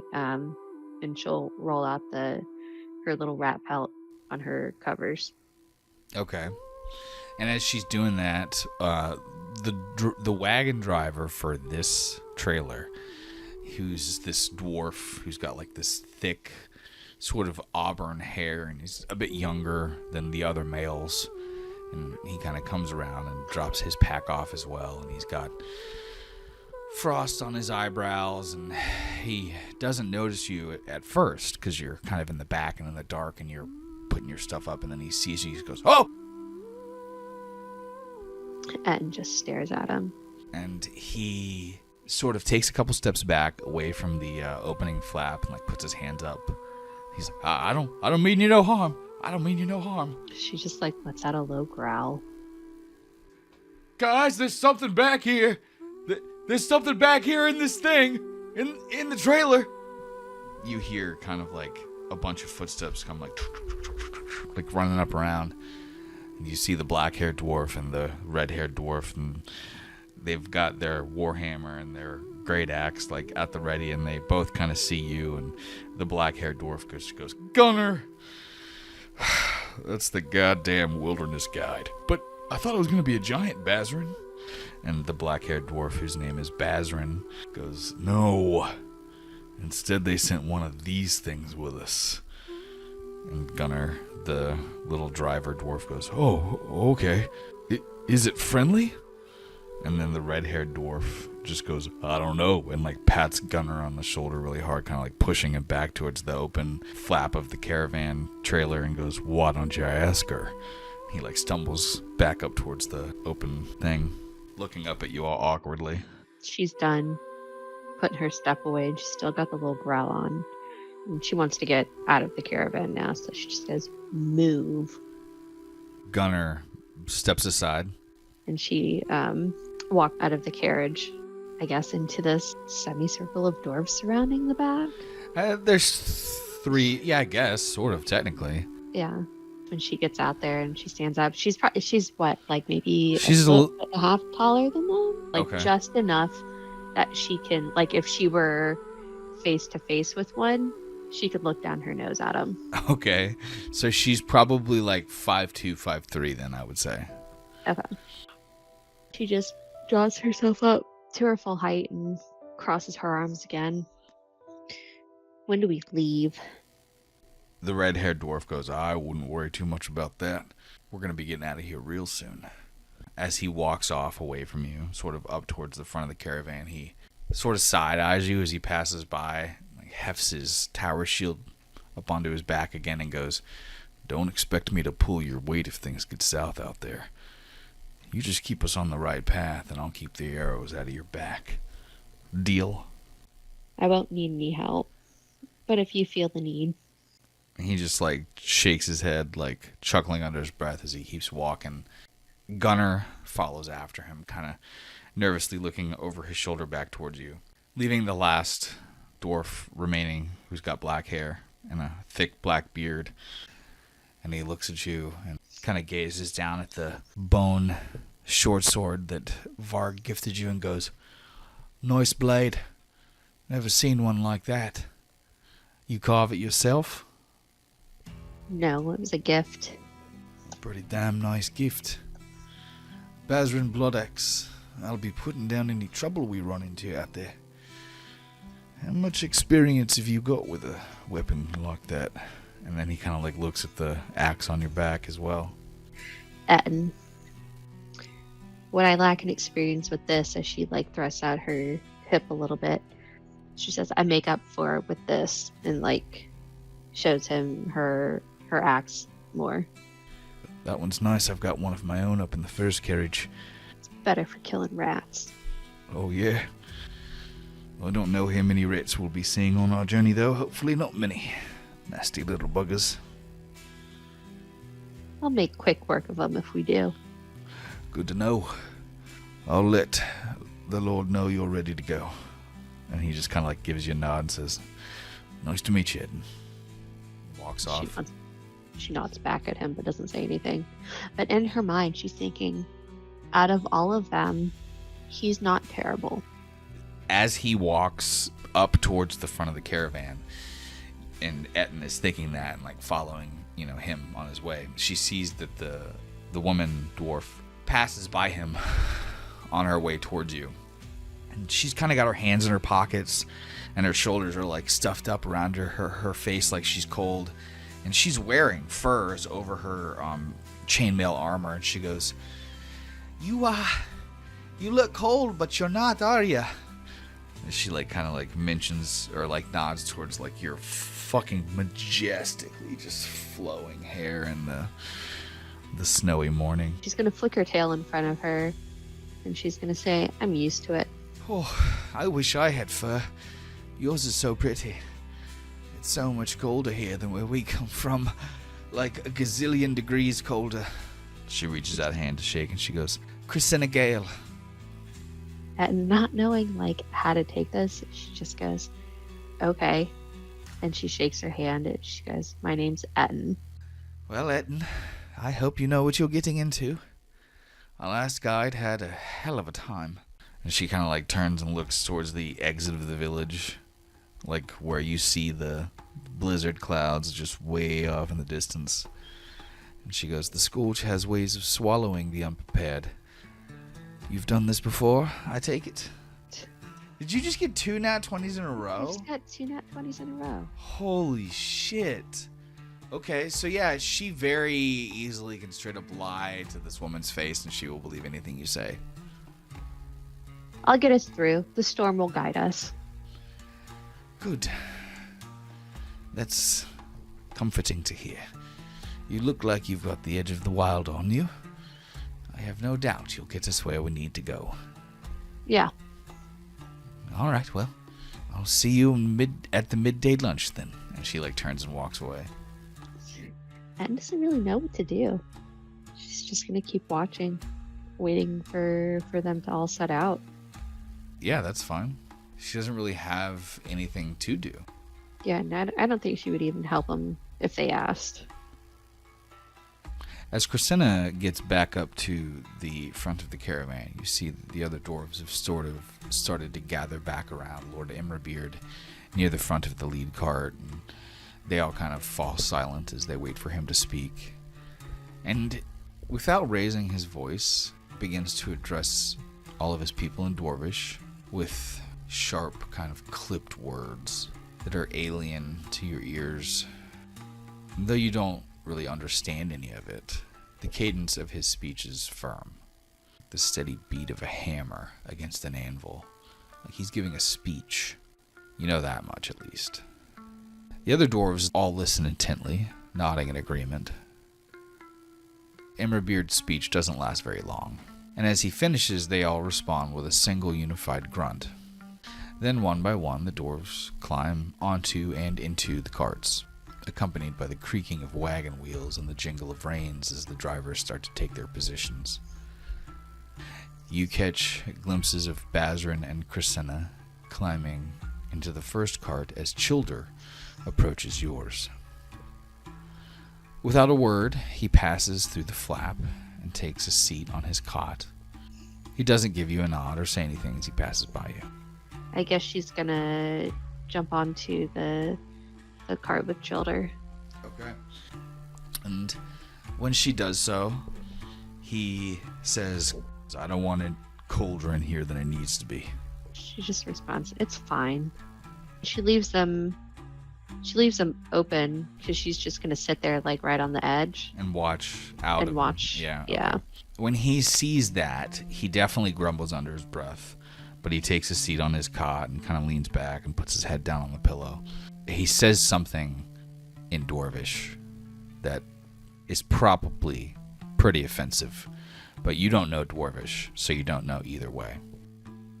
So as you're sitting there looking out the like little sort of like flipped up triangle in the back of the trailer as the caravan lurches forward, and you're the fourth trailer, so you're in the back, and you're just kind of bibbity bopping on the stone pathway of the village on your way out.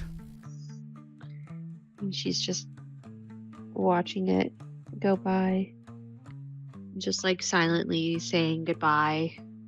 You know, of course, hoping to see Ragnus. as they leave, but until she can't see it anymore.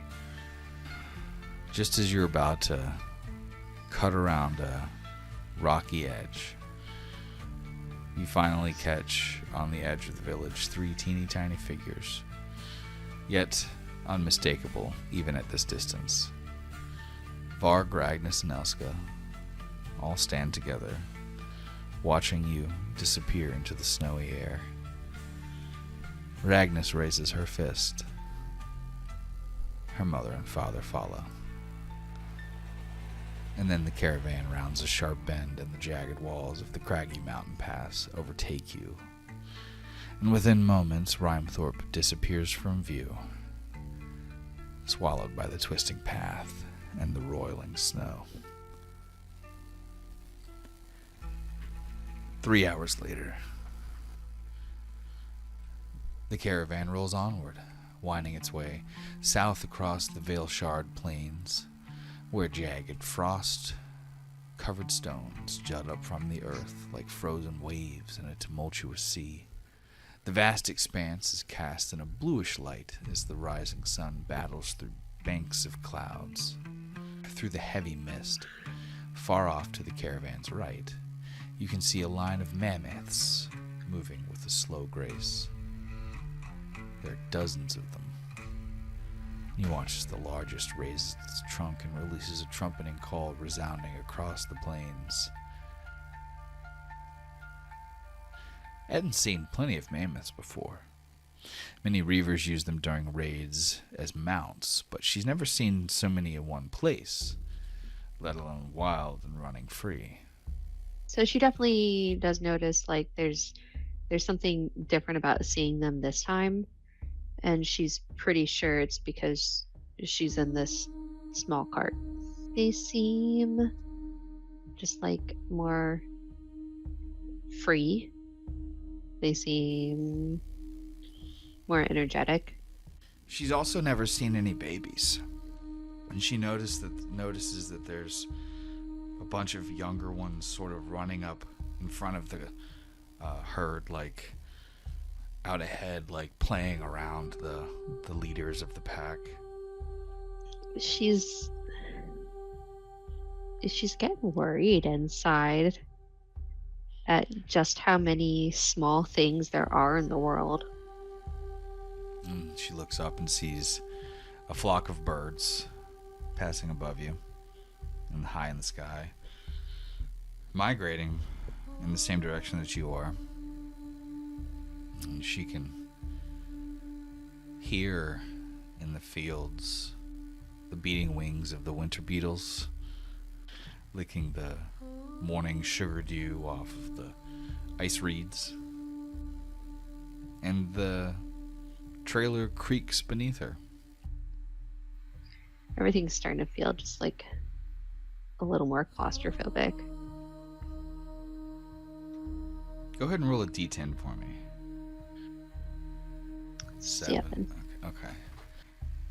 Well, as she's starting to feel that way, 3 hours after seeing the mammoths running across the plains, the caravan has made its way back into another set of winding mountain pass roads, as this is going to be the way for a few days before you sort of get down into the lower plains where the clans of the Sundering Wildstone roam.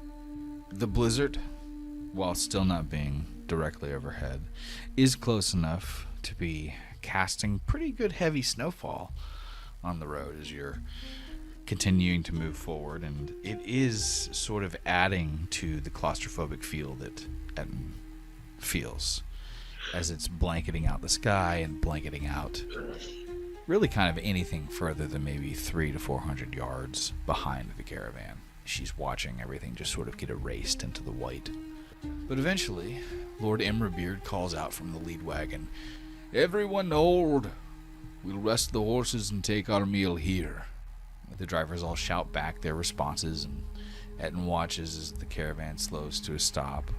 Soon after, all the dwarves all climb into their respective trailers, and then Christina, Bazrin, and Lord Imrabeard all pile into the rear trailer alongside you and Childer.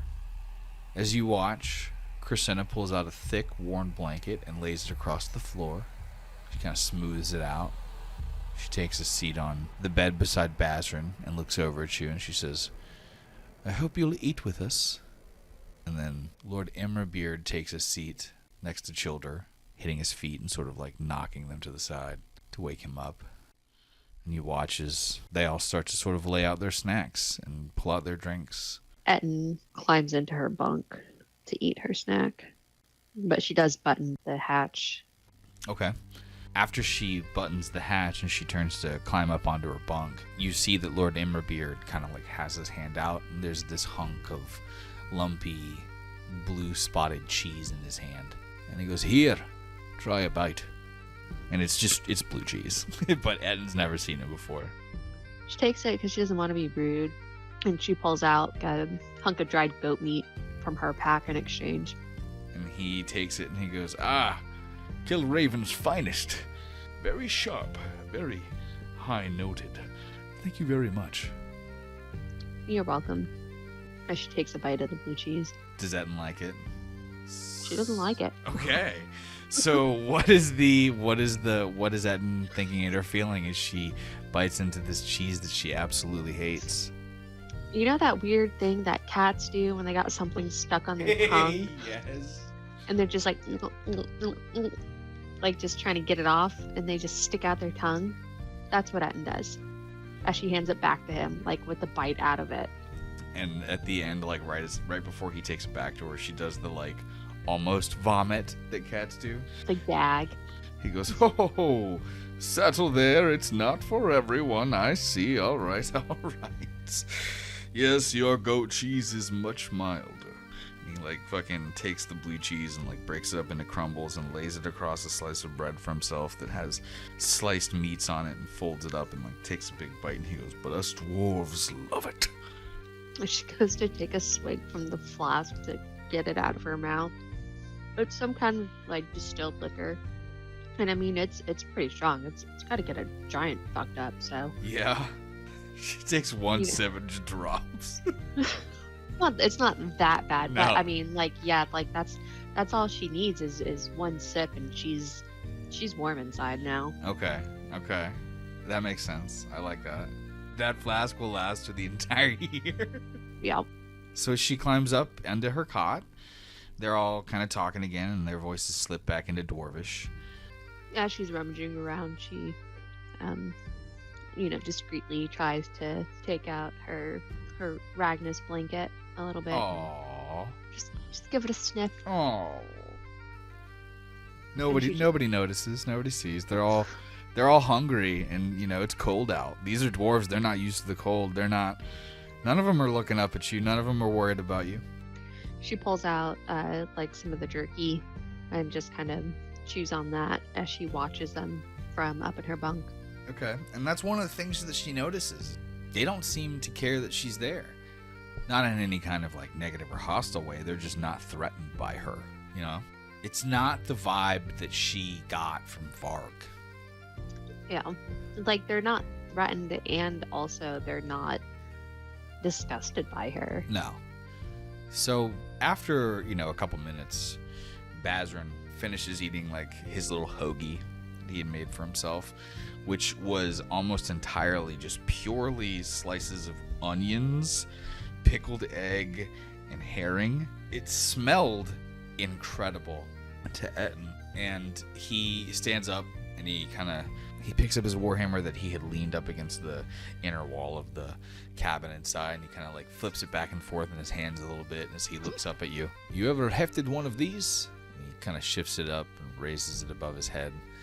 He goes, Warhammer ain't just about being a blunt instrument. It takes finesse. It takes skill. On the bed beneath you, Childer laughs and goes, Ha!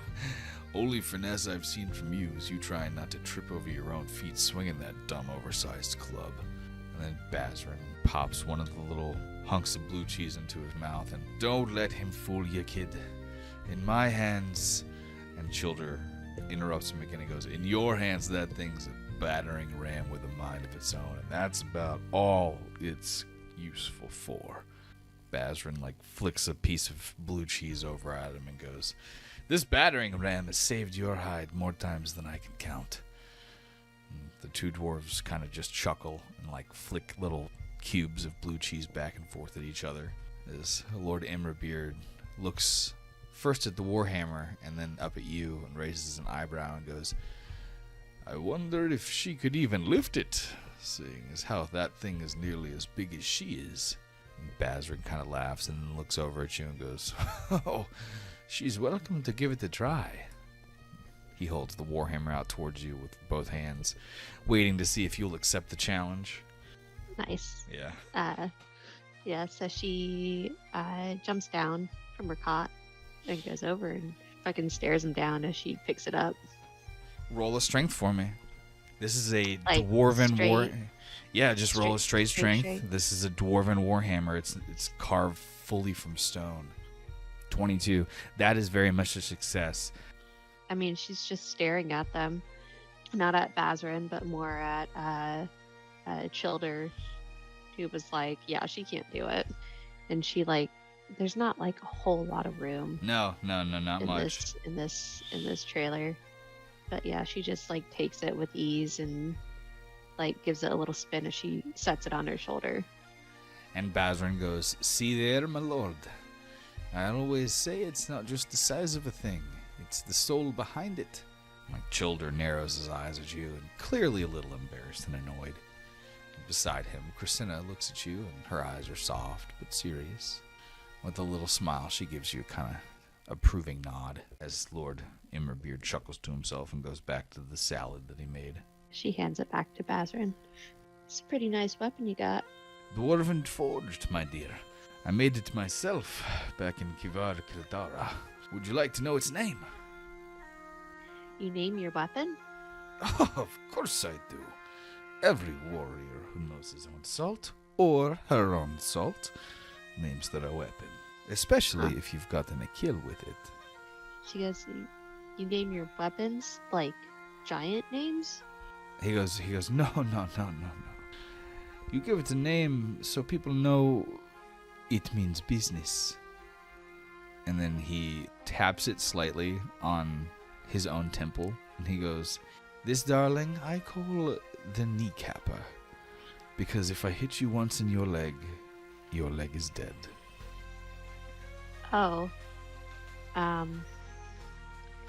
Okay. So my axe would be the rat killer. Now that's a good name. How many of them have you killed with it? Oh, too many to count. We actually don't get rats in the mountains of Kivar Kildara. It's too deep for them. They're unable to dig that low. We get so many of them up here. And she pats her her little bed, and she goes, "This is the softest one I've ever killed." He leans down and looks at it and goes to touch it, and he pauses at the last sentence and he goes, "Do you mind?" Go ahead. And he pets it and he goes, "Haha, that is very soft." And it's actually horrifically rough. It's almost like straw, because Ettin has never cleaned it, so it's definitely very much caked in years old blood. To her, it's soft because it's what she's used to. And there are actually kind of good portions of it that are soft and nice, but the spot that he touched is a little bit more matted and sticky and dry and just kind of gross. I mean, he's just being polite. He's just and kind of takes the seat back down. Varg said these things were bad. And so she's not really trying to associate with them. Yeah. But I mean, she can't help but be curious and, listen and watch them. Yeah, absolutely. All right, so as she, goes back up onto her cot and takes her spot again, they all kind of slip back into a regular, kind of conversation, continuing their jokes and their laughter, and they slip into the Dwarven again, and Childer kind of says something that makes Bazrin laugh really, really hard, and then Christina kind of like snaps at the pair of them and like kind of like looks up at you and smiles. So like you can tell that like they're talking a bit about you as well. And then lunch wrapped up and everybody got, back to their different trailers, and the caravan continued to move, traveling even further south for another 7 hours, where eventually Lord Emberbeard kind of pulls everybody in for shelter onto the grounds of what's left of sort of this ancient ruin to get out of the storm, because at this point night is rising, and you guys have gotten outside of the edge of the blizzard. You're not anywhere near the center of it, but you've gotten far enough in that it's sort of become a bit of a hampering influence on your journey. So he's pulled you all into this little spot to camp for the night. The craftsmanship, it's ancient. A lot of it is crumbling, falling down. The craftsmanship isn't anything like the long halls or the cabins of Rhymethorpe. This place is all weathered stone walls that create long, empty corridors which howl in the wind. For almost an hour, the dwarves worked on unloading supplies and tacking horses and securing the wagons and arranging their gear inside of the ruins that still had any semblance of a ceiling left to get away from the blizzard's growing embrace. How involved in the process was Ettin?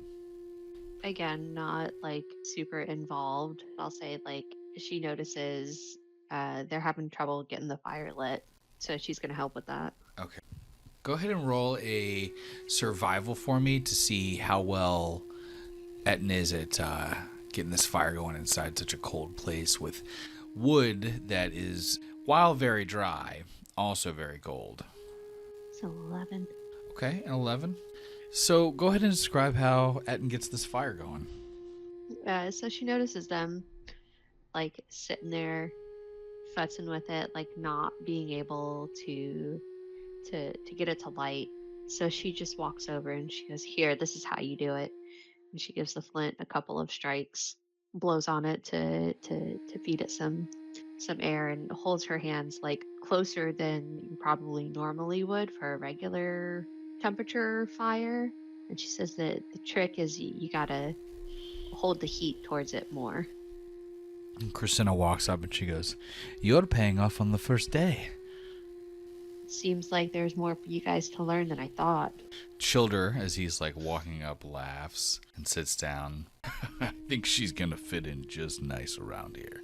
And he sits down beside Bazrin and Christina as Bazrin pulls out a flask and uncorks it and offers that in a sip.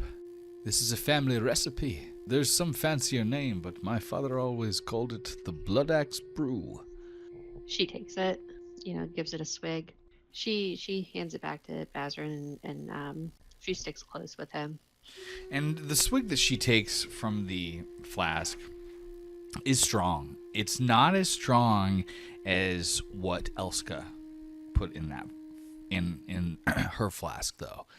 She is actually a little bit surprised that it didn't hit her as strong as she was expecting, because she was kind of expecting to get a punch like she usually does. And it just kind of, just a little bit warm in her throat, maybe. Yeah, again, just small alcohol even. Like she doesn't know how to fit in a world built for her. She's way more at ease being in this like cathedral type ruin with all of this open space above her than she has been for most of the ride. It feels more natural, feels more like home, feels more familiar. And as he reaches up to take the flask back, he goes, "Strong enough to make a mammoth blink." You mean strong enough to make a mammoth wink? And then she pulls out her flask. And he sees it. He goes, "Oh, well, yeah, I see that I'm dealing with a seasoned professional." And she doesn't give him any kind of warning. about like how much to drink of this. Methinks, my lady. And he like takes a swig. He got an 8. So he takes a swig from the flask, and Ettin watches as Bazrin kind of like grabs at his chest and keels over a bit, coughing, and his face goes red, and Childer just bursts out laughing, and he goes, Take it in, little baby. We got a seasoned professional on one side, and then on the other, a guy who doesn't even know how to take in his own ale. Bazrin just kind of like pushes him off, and he goes, You think it's so easy? You try it. That giant brew kicks like a mule. She fucking snatches it right back. and as she does that, Childer goes, Oh, never mind. She like dead eyes him and takes a drink from the flask. Go ahead and roll a Constitution save for me. 10. It's strong. You took a big drink. That first one earlier that you took, that little nip, that was about the right amount. That swig that you took, about the same amount that Bazrin did. It doesn't hit you as hard as it hits him. You're not doubled over coughing and stuff, but you're definitely like, I better fucking keep it together here, otherwise I'm gonna look like a bitch. It's a hard swallow. It is a hard swallow. It really warms you up. It warms you up as much as that fire does. Childer takes a seat beside you and Bazrin, like sort of across from everybody, sort of just sitting around the fire here. He goes, If the two of you keep drinking like that, you'll be hibernating for the rest of the journey. No use for the rest of us whatsoever. Keep it under lock and key, yeah? He goes, I'm just being hospitable. Don't make a fuss of it. Christina, to your left, starts sort of reciting a prayer in Dwarvish. When she finishes, she looks up at Ettin and smiles and says, Do you follow the gods of the giants, Ettin? I dabble here and there. It's never really allowed. Well, that makes me very sad to hear. What of them do you know? My uncle Hrimnir says the gods talk to us all the time in different ways. They show us signs. They send us storms. I mean, we're hearing the words of the gods now. And she references to the like billowing winds of the blizzard. Childer says, Oh yeah? What do your gods say about all that reaving your people do? Taken from us small folk. And like they all kind of like look amongst each other like, Dude, what are you saying right now? Like, shut the fuck up. Like the other two do. The giants only take what's ours to begin with. And Bazrin nods and he goes, Not so different from our folks' way it sounds. Hess made us to carve our way through the stone of this world. By its very nature, that makes us a people who take from this world. And like Childer pulls out like a slump of dried meat and he goes, We reforge what we take. We make it into something new, valuable for this world. Giants just take for themselves. They hoard. No better than dragons. Ettin gets up and she goes to take his meat. Like out of his hand? Yeah, she's seeing this as a direct challenge to her and her way of life. 100%. Roll a dexterity for me. Okay, so 14. She's sitting next to him and he's not expecting it. So she could very much just easily yank it out of his hand. So she yanks it out of his hand, takes a bite, and drops it back in his lap. And he looks at it and then looks up at you. You're walking a thin line, cat. You better be happy I don't give a shit about my food. And then he like picks it up. And he like takes a bite. Fucking narrows her eyes and does a low growl at him. Flattens her ears. Christina tosses a bundle of sticks into the fire and it just goes like... What was it like growing up amongst the giants? I can't imagine it was easy. The one thing about giants is we always have to prove we belong where we are. Nobody stays in the village if they're useless. Childer, staring back at her, says, and tell me, is this the farthest you've ever been from Rhymethorpe? She doesn't fucking answer. She doesn't just answer? Staring him down. She's just staring him down. He notices that you're just staring him down, and he gives you a smile. And you notice that he has 3 bronze teeth in his mouth. Not gold or silver, but bronze. One of them's got like a little emerald in it. And he goes, what do those big bastards tell you about us dwarves and our homeland, anyway? That you're good for fucking nothing. And she headbutts him right in his teeth. Oh my god. So go ahead and roll an unarmed attack. Okay, 16. 16. 13, so you hit 7 damage. She's like... Okay. Alright, I'm with it. That is... Oh, -2. It says she's raging. She's not supposed to be raging. Oh, yeah, okay. Yeah, she's not raging. So, I mean, she doesn't, like, bring her head back to, really knock him. It's just kind of like they were having that intense stare off, like, kind of leaning in towards each other. And she just fucking leans in the rest of the way. And when Ettin's forehead cracks against Childer's, again, once surprised, he stumbles back a little bit, and he goes, all right, that's it. You've pushed it too far. And then he leaps up and throws what's left of his seal jerky down on the ground and then puts out fisticuffs. I mean, she's going to match that energy. She started it, kind of. Okay. She escalated it. When she stands up to do that, Childer looks past her at Christina and Bazrin, and he goes, see? I told you she's just a beast. You can both see it with your own 2 eyes.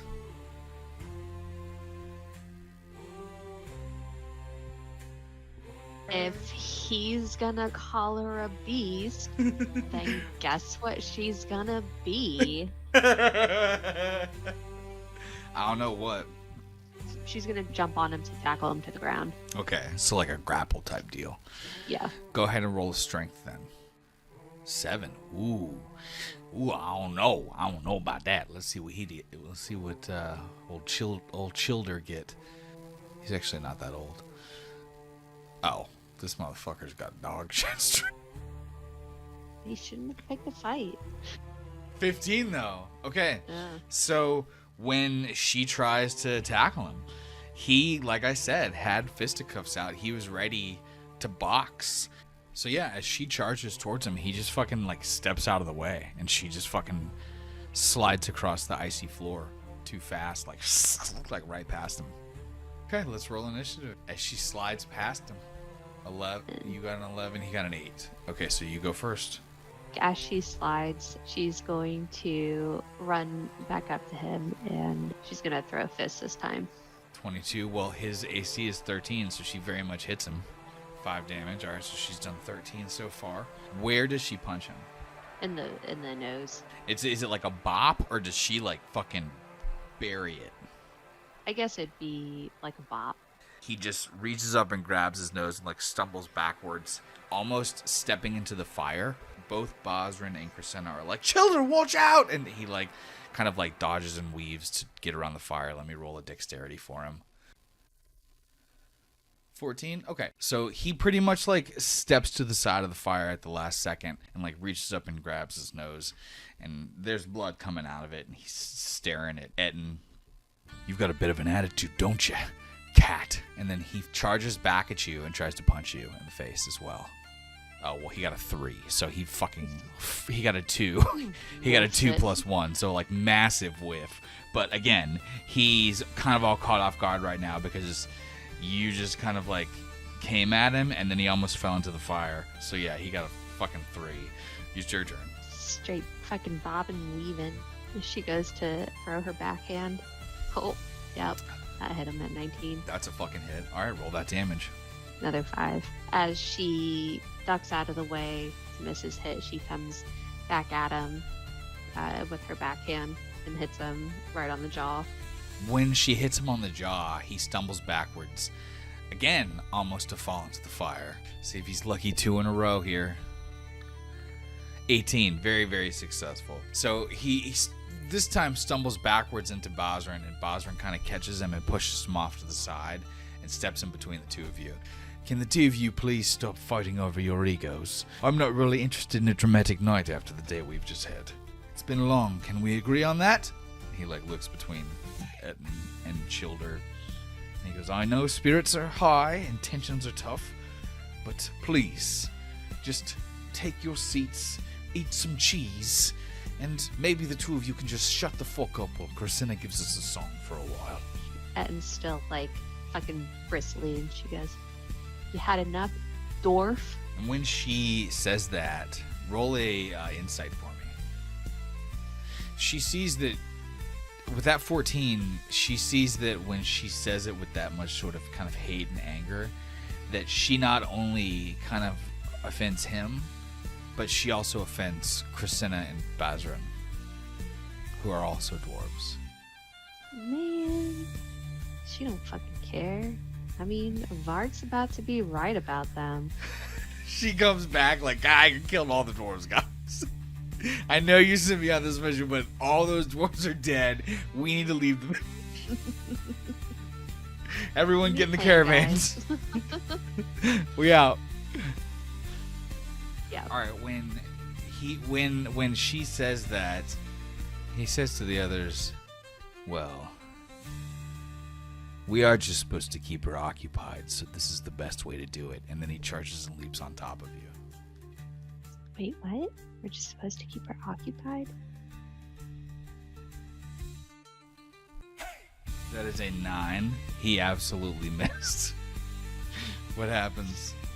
I mean, her cat-like reflexes, and she just pushes him off of her, kind of caught off guard by his comment of she's not on a mission. Am I interpreting that wrong? Is that Danielle asking, or is that Ettin asking? I don't know. So what did she do? But pushes brushes him off to the side like he's rolling off of her, just like I said, caught off guard by that comment. And she's like, what do you mean keeping me occupied? I'm here to make sure you guys make it back safe.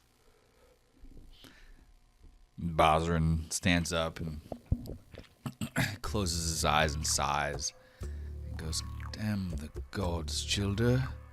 What were you doing? And Corsina stands up after Bazran. I don't feel right about this. I think we should just tell her. At this point, she knows that she could pretty easily kill Childer if she wanted to. He's not a threat to her. And she's just like, tell me what? As she looks at Corsina. And when Ettin says that, roll a perception for me. 14. You hear the approaching beat of gigantic wings in the sky, louder than the wind. And you realize you haven't seen Lord Imrabeard for a while. And Corsina says, you're not our guide. This is all a ruse. They just wanted us to get you out of the village. And then, Childer swings at you again. And that's a 20. Oh my god, is she about to kill a caravan full of dwarves? Alright, so she takes 3 damage. Okay. And at that point, Bazran is going to roll initiative.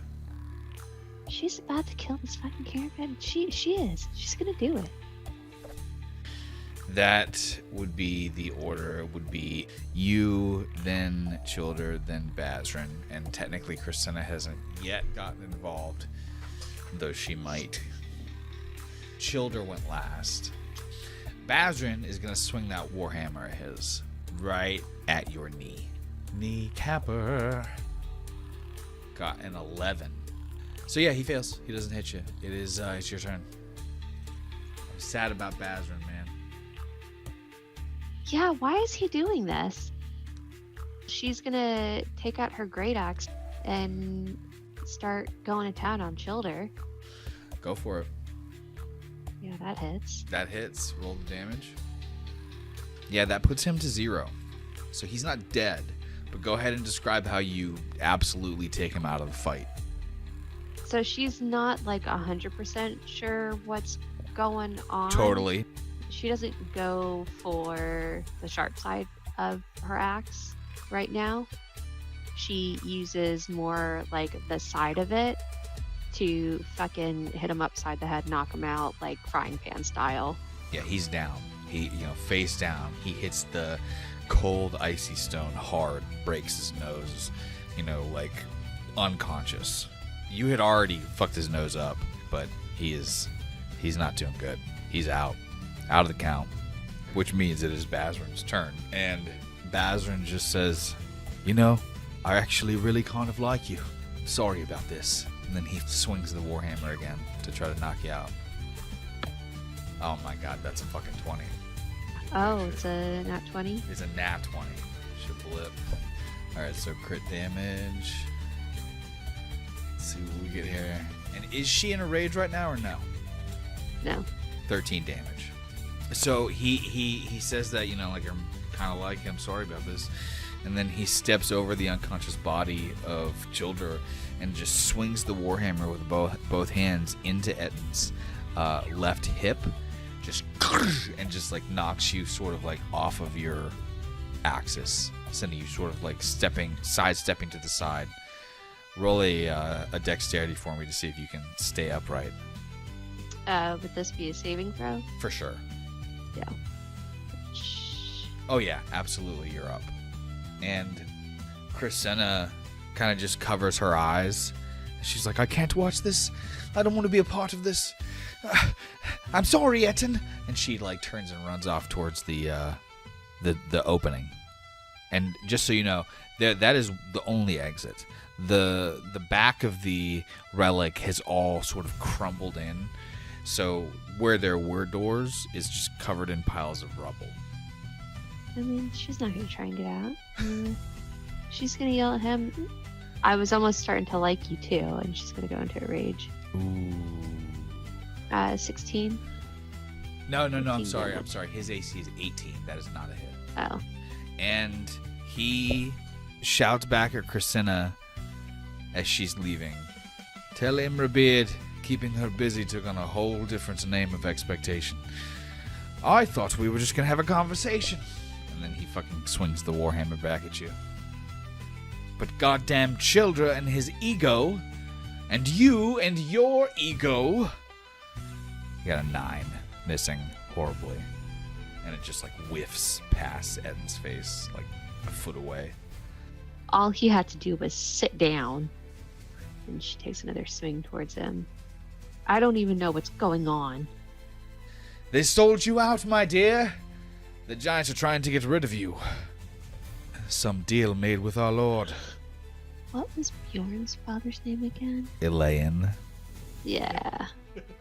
So, okay, all right. No, I gotta play this different, because like me as Danielle, I know it was fucking Elaine that's doing this, but Ettin is in a rage.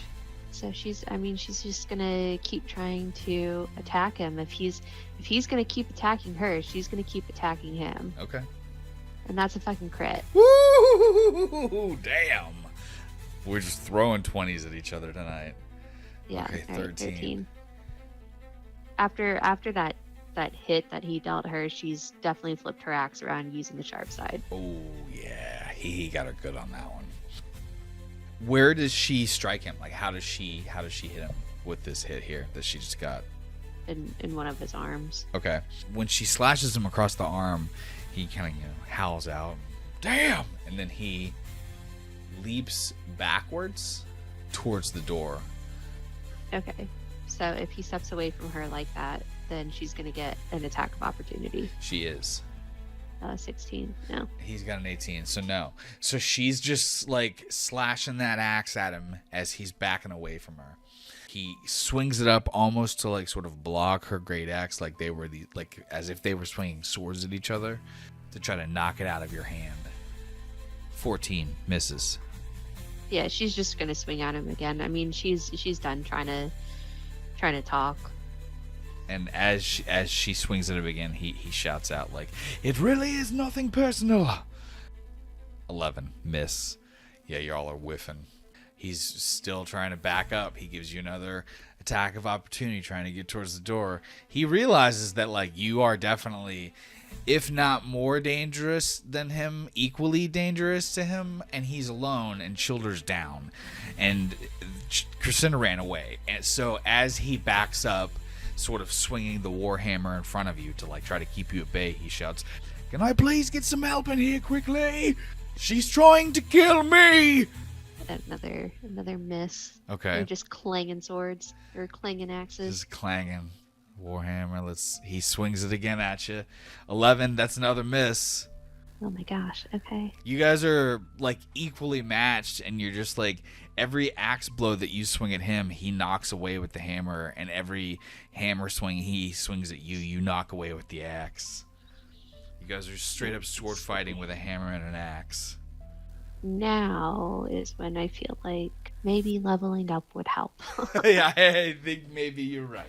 And then time just slows down as the gods speak from the Shiver Veil above and say, "You've got power over 9,000. Alright, so level 3. I think I'm going to go with Zealot, Okay. like we were talking about last Okay. time. I think this really fits story-wise Cool. because they're in the middle of the storm. And a fucking old, like, ancient ruined temple place. Yeah. Okay. And she hits with an 18. That's awesome. Alright, so that's the straight damage, and then she gets an extra 1d6. Plus 2. So 5, 6, So- 7. That's 22 damage total. I mean, she just brings her axe back around her head and hits him in the same spot where she hit him before, just chipping away. When she does that, he screams, "Somebody help me! Somebody help me!" And he swings the warhammer again and hits. Wait. Oh, nope, he does not hit with a 17. But with his bonus action, he does try to back up again. He's got to stop doing that. I mean, he's trying to get. Oh, you missed. It misses that, yeah. Okay. So with that one, he actually, though missing you with his warhammer strike, he does hit your axe strong enough to kind of like knock you a bit off balance, which opens up enough time for him to charge and break away from you. And he turns and runs out towards the outside into the snow, screaming like, "She's on me! She's on me! She's on me!" 5, 10. There's about 15 feet between the two of you. I mean, she's just gonna close the distance and take another swing at him. All right. That hits. Oh, that definitely hits. That is a 25. So 15, 19, 21. So he had 20 hit points. How does Ettin take him out of the fight? It ends up being like a heavy blow straight to his chest. Is it a killing blow? Yeah, it's gonna be a killing blow. I mean, she's going after him with the sharp end of her axe. Okay, let me see what I got here for Bazrin Bladonix. I'm gonna roll Bazrin's first death save here. This is the first death save of the game. Yeah. He got a 19. Success. It says success Strength begins to return to your body. Roll bonus breakdown. Proficiency +0. Okay, so he's got 1 hit point. So she didn't kill him. She did fucking totally knock him out, though. He's down for the count. Stumbling out of the ruins, as Basran's body just falls at your feet and Ettin, roars up into the sky, you are met with chaos. The horses, Rear and Winnie, try and break free from their restraints as they try to move away from the roughly 25-foot tall juvenile rock towering over them, snapping at the air. The gargantuan eagle doesn't even see you. Before you can fully take in your surroundings at the sight and the shock, a massive, powerful blue hand snakes around your waist and lifts you up off the ground. The mocking voice is one you recognize as Bjorn's. Gotcha! What is this asshole doing over here? It's just so jealous. There's no time to react as he lifts Ettin high up over his head and slams her down against the cold, hard ground. The impact rips the air from your lungs and stars explode across your eyes, swirling in a daze as pain crashes through your skull, back, and arms. Your ears ring, muffling the sound of the frenzied horses and the heavy wing beats. That is going to be 13 halved, so 7. Okay. Bjorn holds you up close to his face and sneers. You thought you could run with the giants? Be one of us? You're nothing. Then he spits in your face. On the ground, Christina sort of tries to burst away from Lord Thrain to run towards you, but he grabs her shoulder and says, "Stay back. This isn't for us." Bjorn's sneer deepens, and his grip tightens even further around you, crinkling your already damaged hip. You've been ruining my family's plans for years, you miserable little flea. You think you're some mighty hunter? He gives you like this rough shake. Do you think the rats showed up by accident? That's not an infestation, you half-wit. That was my father's doing. Every swarm, every plague of those wretched vermin was planted to humiliate that self-righteous Varg, to shame him. But you kept him at bay all these years, saving that fool's reputation without him even knowing it. And then he lets you leave? And you have the gall to steal my kill? My kill? That frost salamander was mine to slay! As she starts to let out this, maniacal laughter as she's, starting to bleed out in the pain. And she goes, "It was you all along. You're the reason why I've been thriving." He's holding you up in front of his face when you say that, and you're close enough to see this nerve twitch under his eye. And he smiles and he goes, "Not anymore.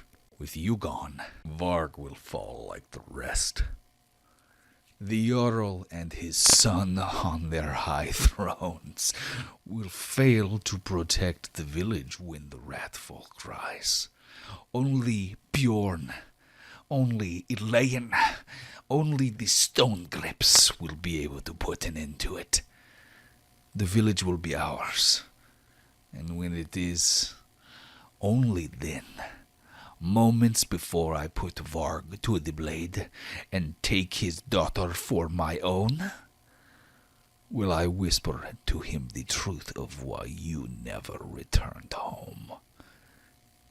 And he slams you down on the ground even harder. That's going to be 8 damage. It was 16. Okay. On the ground, you hear Christina scream, "Stop!" And furious, Bjorn turns to face her, and he raises up your blood-drenched, broken body high into the sky as if to throw you at them. And he goes, "You would dare to command me?" At that, Lord Imrabeard steps between Bjorn and Christina and says, "My apologies. She only meant to remind you of your father's deal."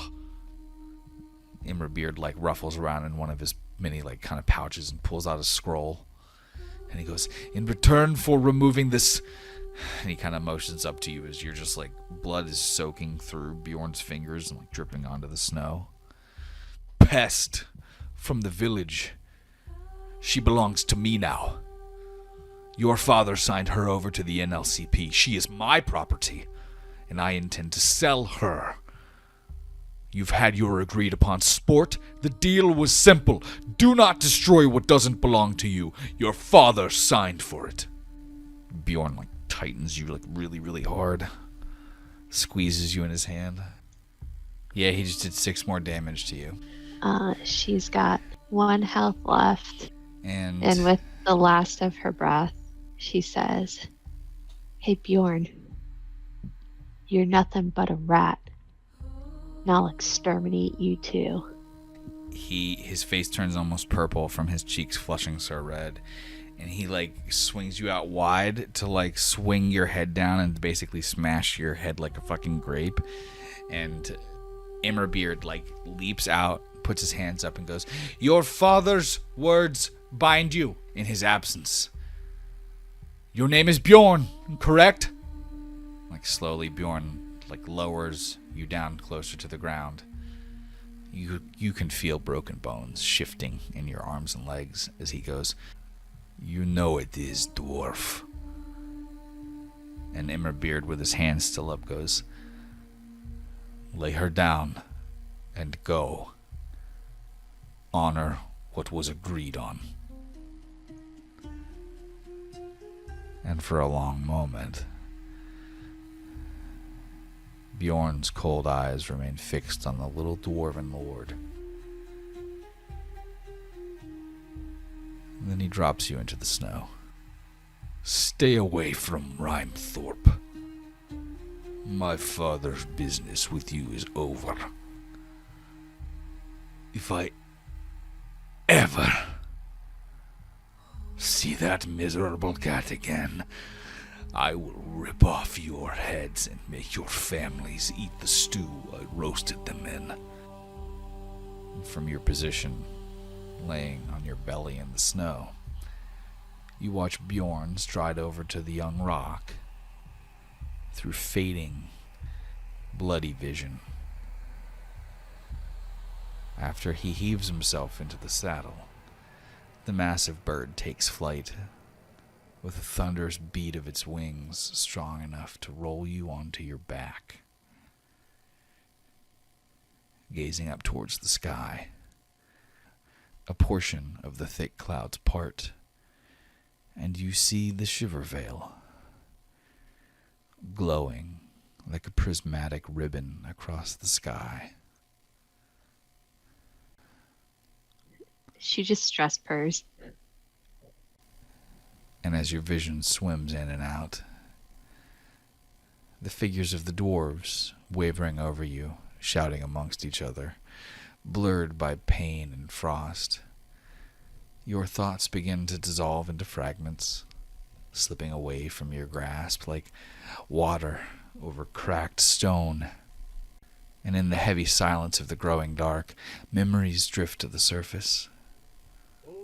Ragnus's teasing smile, the warmth of the kitchen fireplace, and Krabodi's gentle words. "You're my favorite cat ever, Eddie." The frozen snow against your fur feels like the ground is reaching up to claim you. And then the dark comes, slow and relentless. It folds over you like a thick, smothering blanket. In the end, what is the last thing Ettin thinks before the darkness takes her? I'll destroy his whole bloodline. So, Danielle, how many days, weeks, months, or years has it been since Ettin was betrayed by Bjorn?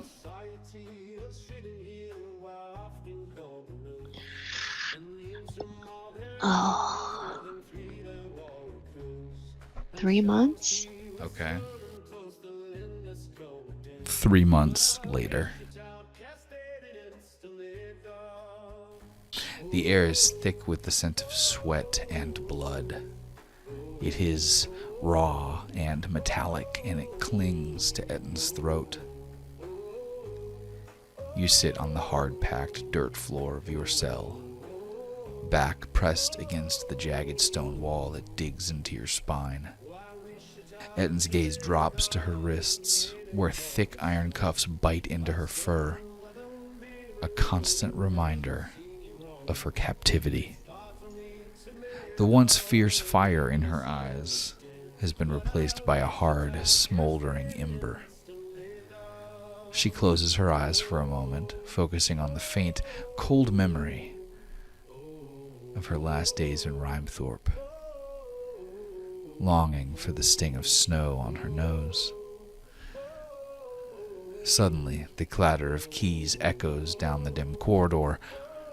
A Minotaur prison guard sneers, his face half hidden in shadow. On your feet, claws. Pit's ready, and they're thirsty for blood. She gives her neck and shoulders a little bit of a stretch as she gets up and she faces the door. To begin, in Chapter 1 of Prime Arcana, the Scourge Garden. That fucking asshole. I mean, so, like, the dragon was her original, like, quest mission. No, I mean her new mission now, like her life's mission. Like, she will not be able to die until Bjorn and his father are dead. And anybody in his family. That's pretty hardcore. Yeah.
As Ettin finishes her tale, the corpse-rind moths sleep overhead on the ceiling, humming out a calm, soothing rhyme. The warm rot of mushrooms mingle with the tart scent of crushed fresh berries spread across your bodies.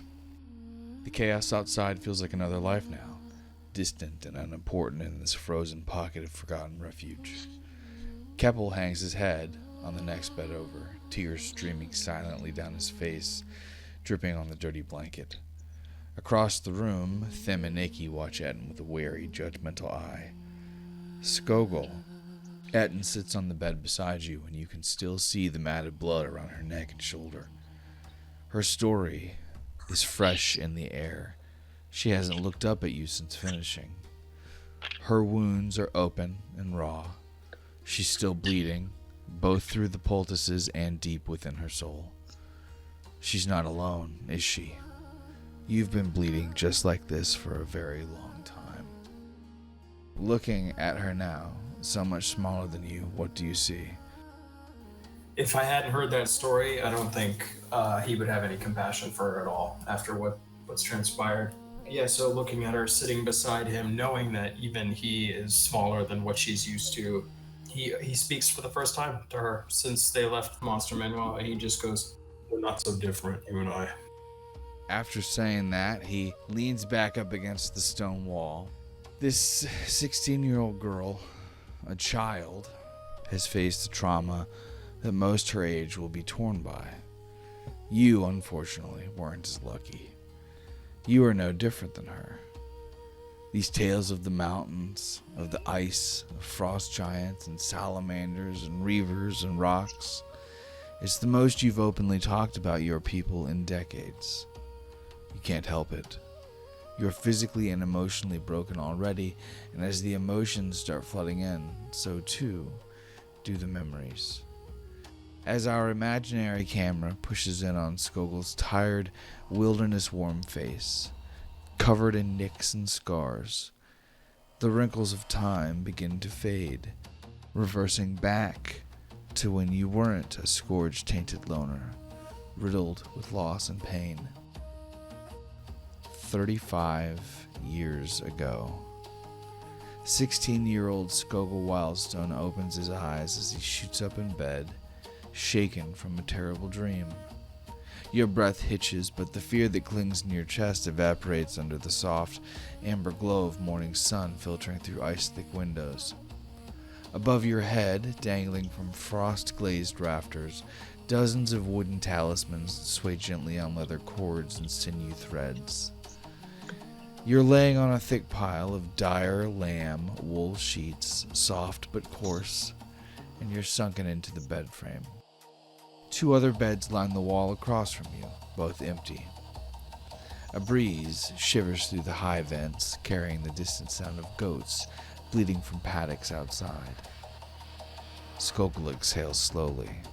The dream slips away in fragments as darkness turns to ash, and someone outside shouts his name. Someone you haven't talked to since you were a child. The voice calls out again, and as you turn to face the opening door, you see your twin sister step in. So, Danielle, what is this person's name? And tell us, what does Skogul see as his 16-year-old half-frost giant twin sister steps into the room? Her name's gonna be Siobhan. And behind Siobhan, a second voice calls out, asking if he's in there. And Haley, what is this person's name? And tell us, what does Skogul see as his second 16-year-old frost giant twin sister steps into the room? Her name is Lilith Rayla, and I would say she's like an inch shorter than Siobhan, but like completely identical. And ladies, what is your brother late for? And how do you feel about him sleeping in? We're definitely annoyed, because this isn't the first time he's done this. I know, and it seems like he's just like allowed to do it. It's completely unfair. I mean, if we were to be the ones to do this, could you imagine what Mother would say to us? Oh, we'd be totally in for it constantly. But no, because he's the boy. He's probably late for helping us get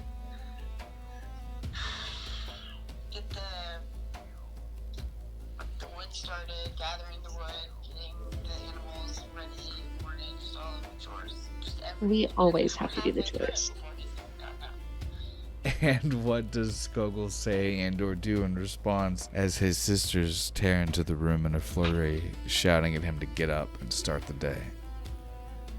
Well, if you did half as much work as you're asked to, I wouldn't have to get up, would I? Oh. To be continued. in Interlude 2, Plains of Frost. Well, we made it through the first interlude. Now you've met Ettin Katja and seen where she came from. She went through a heck of a raw deal, don't you think? And for Skogul, well, that's a surprise we've been keeping for a long time. His story goes to some dark, dark places, everybody.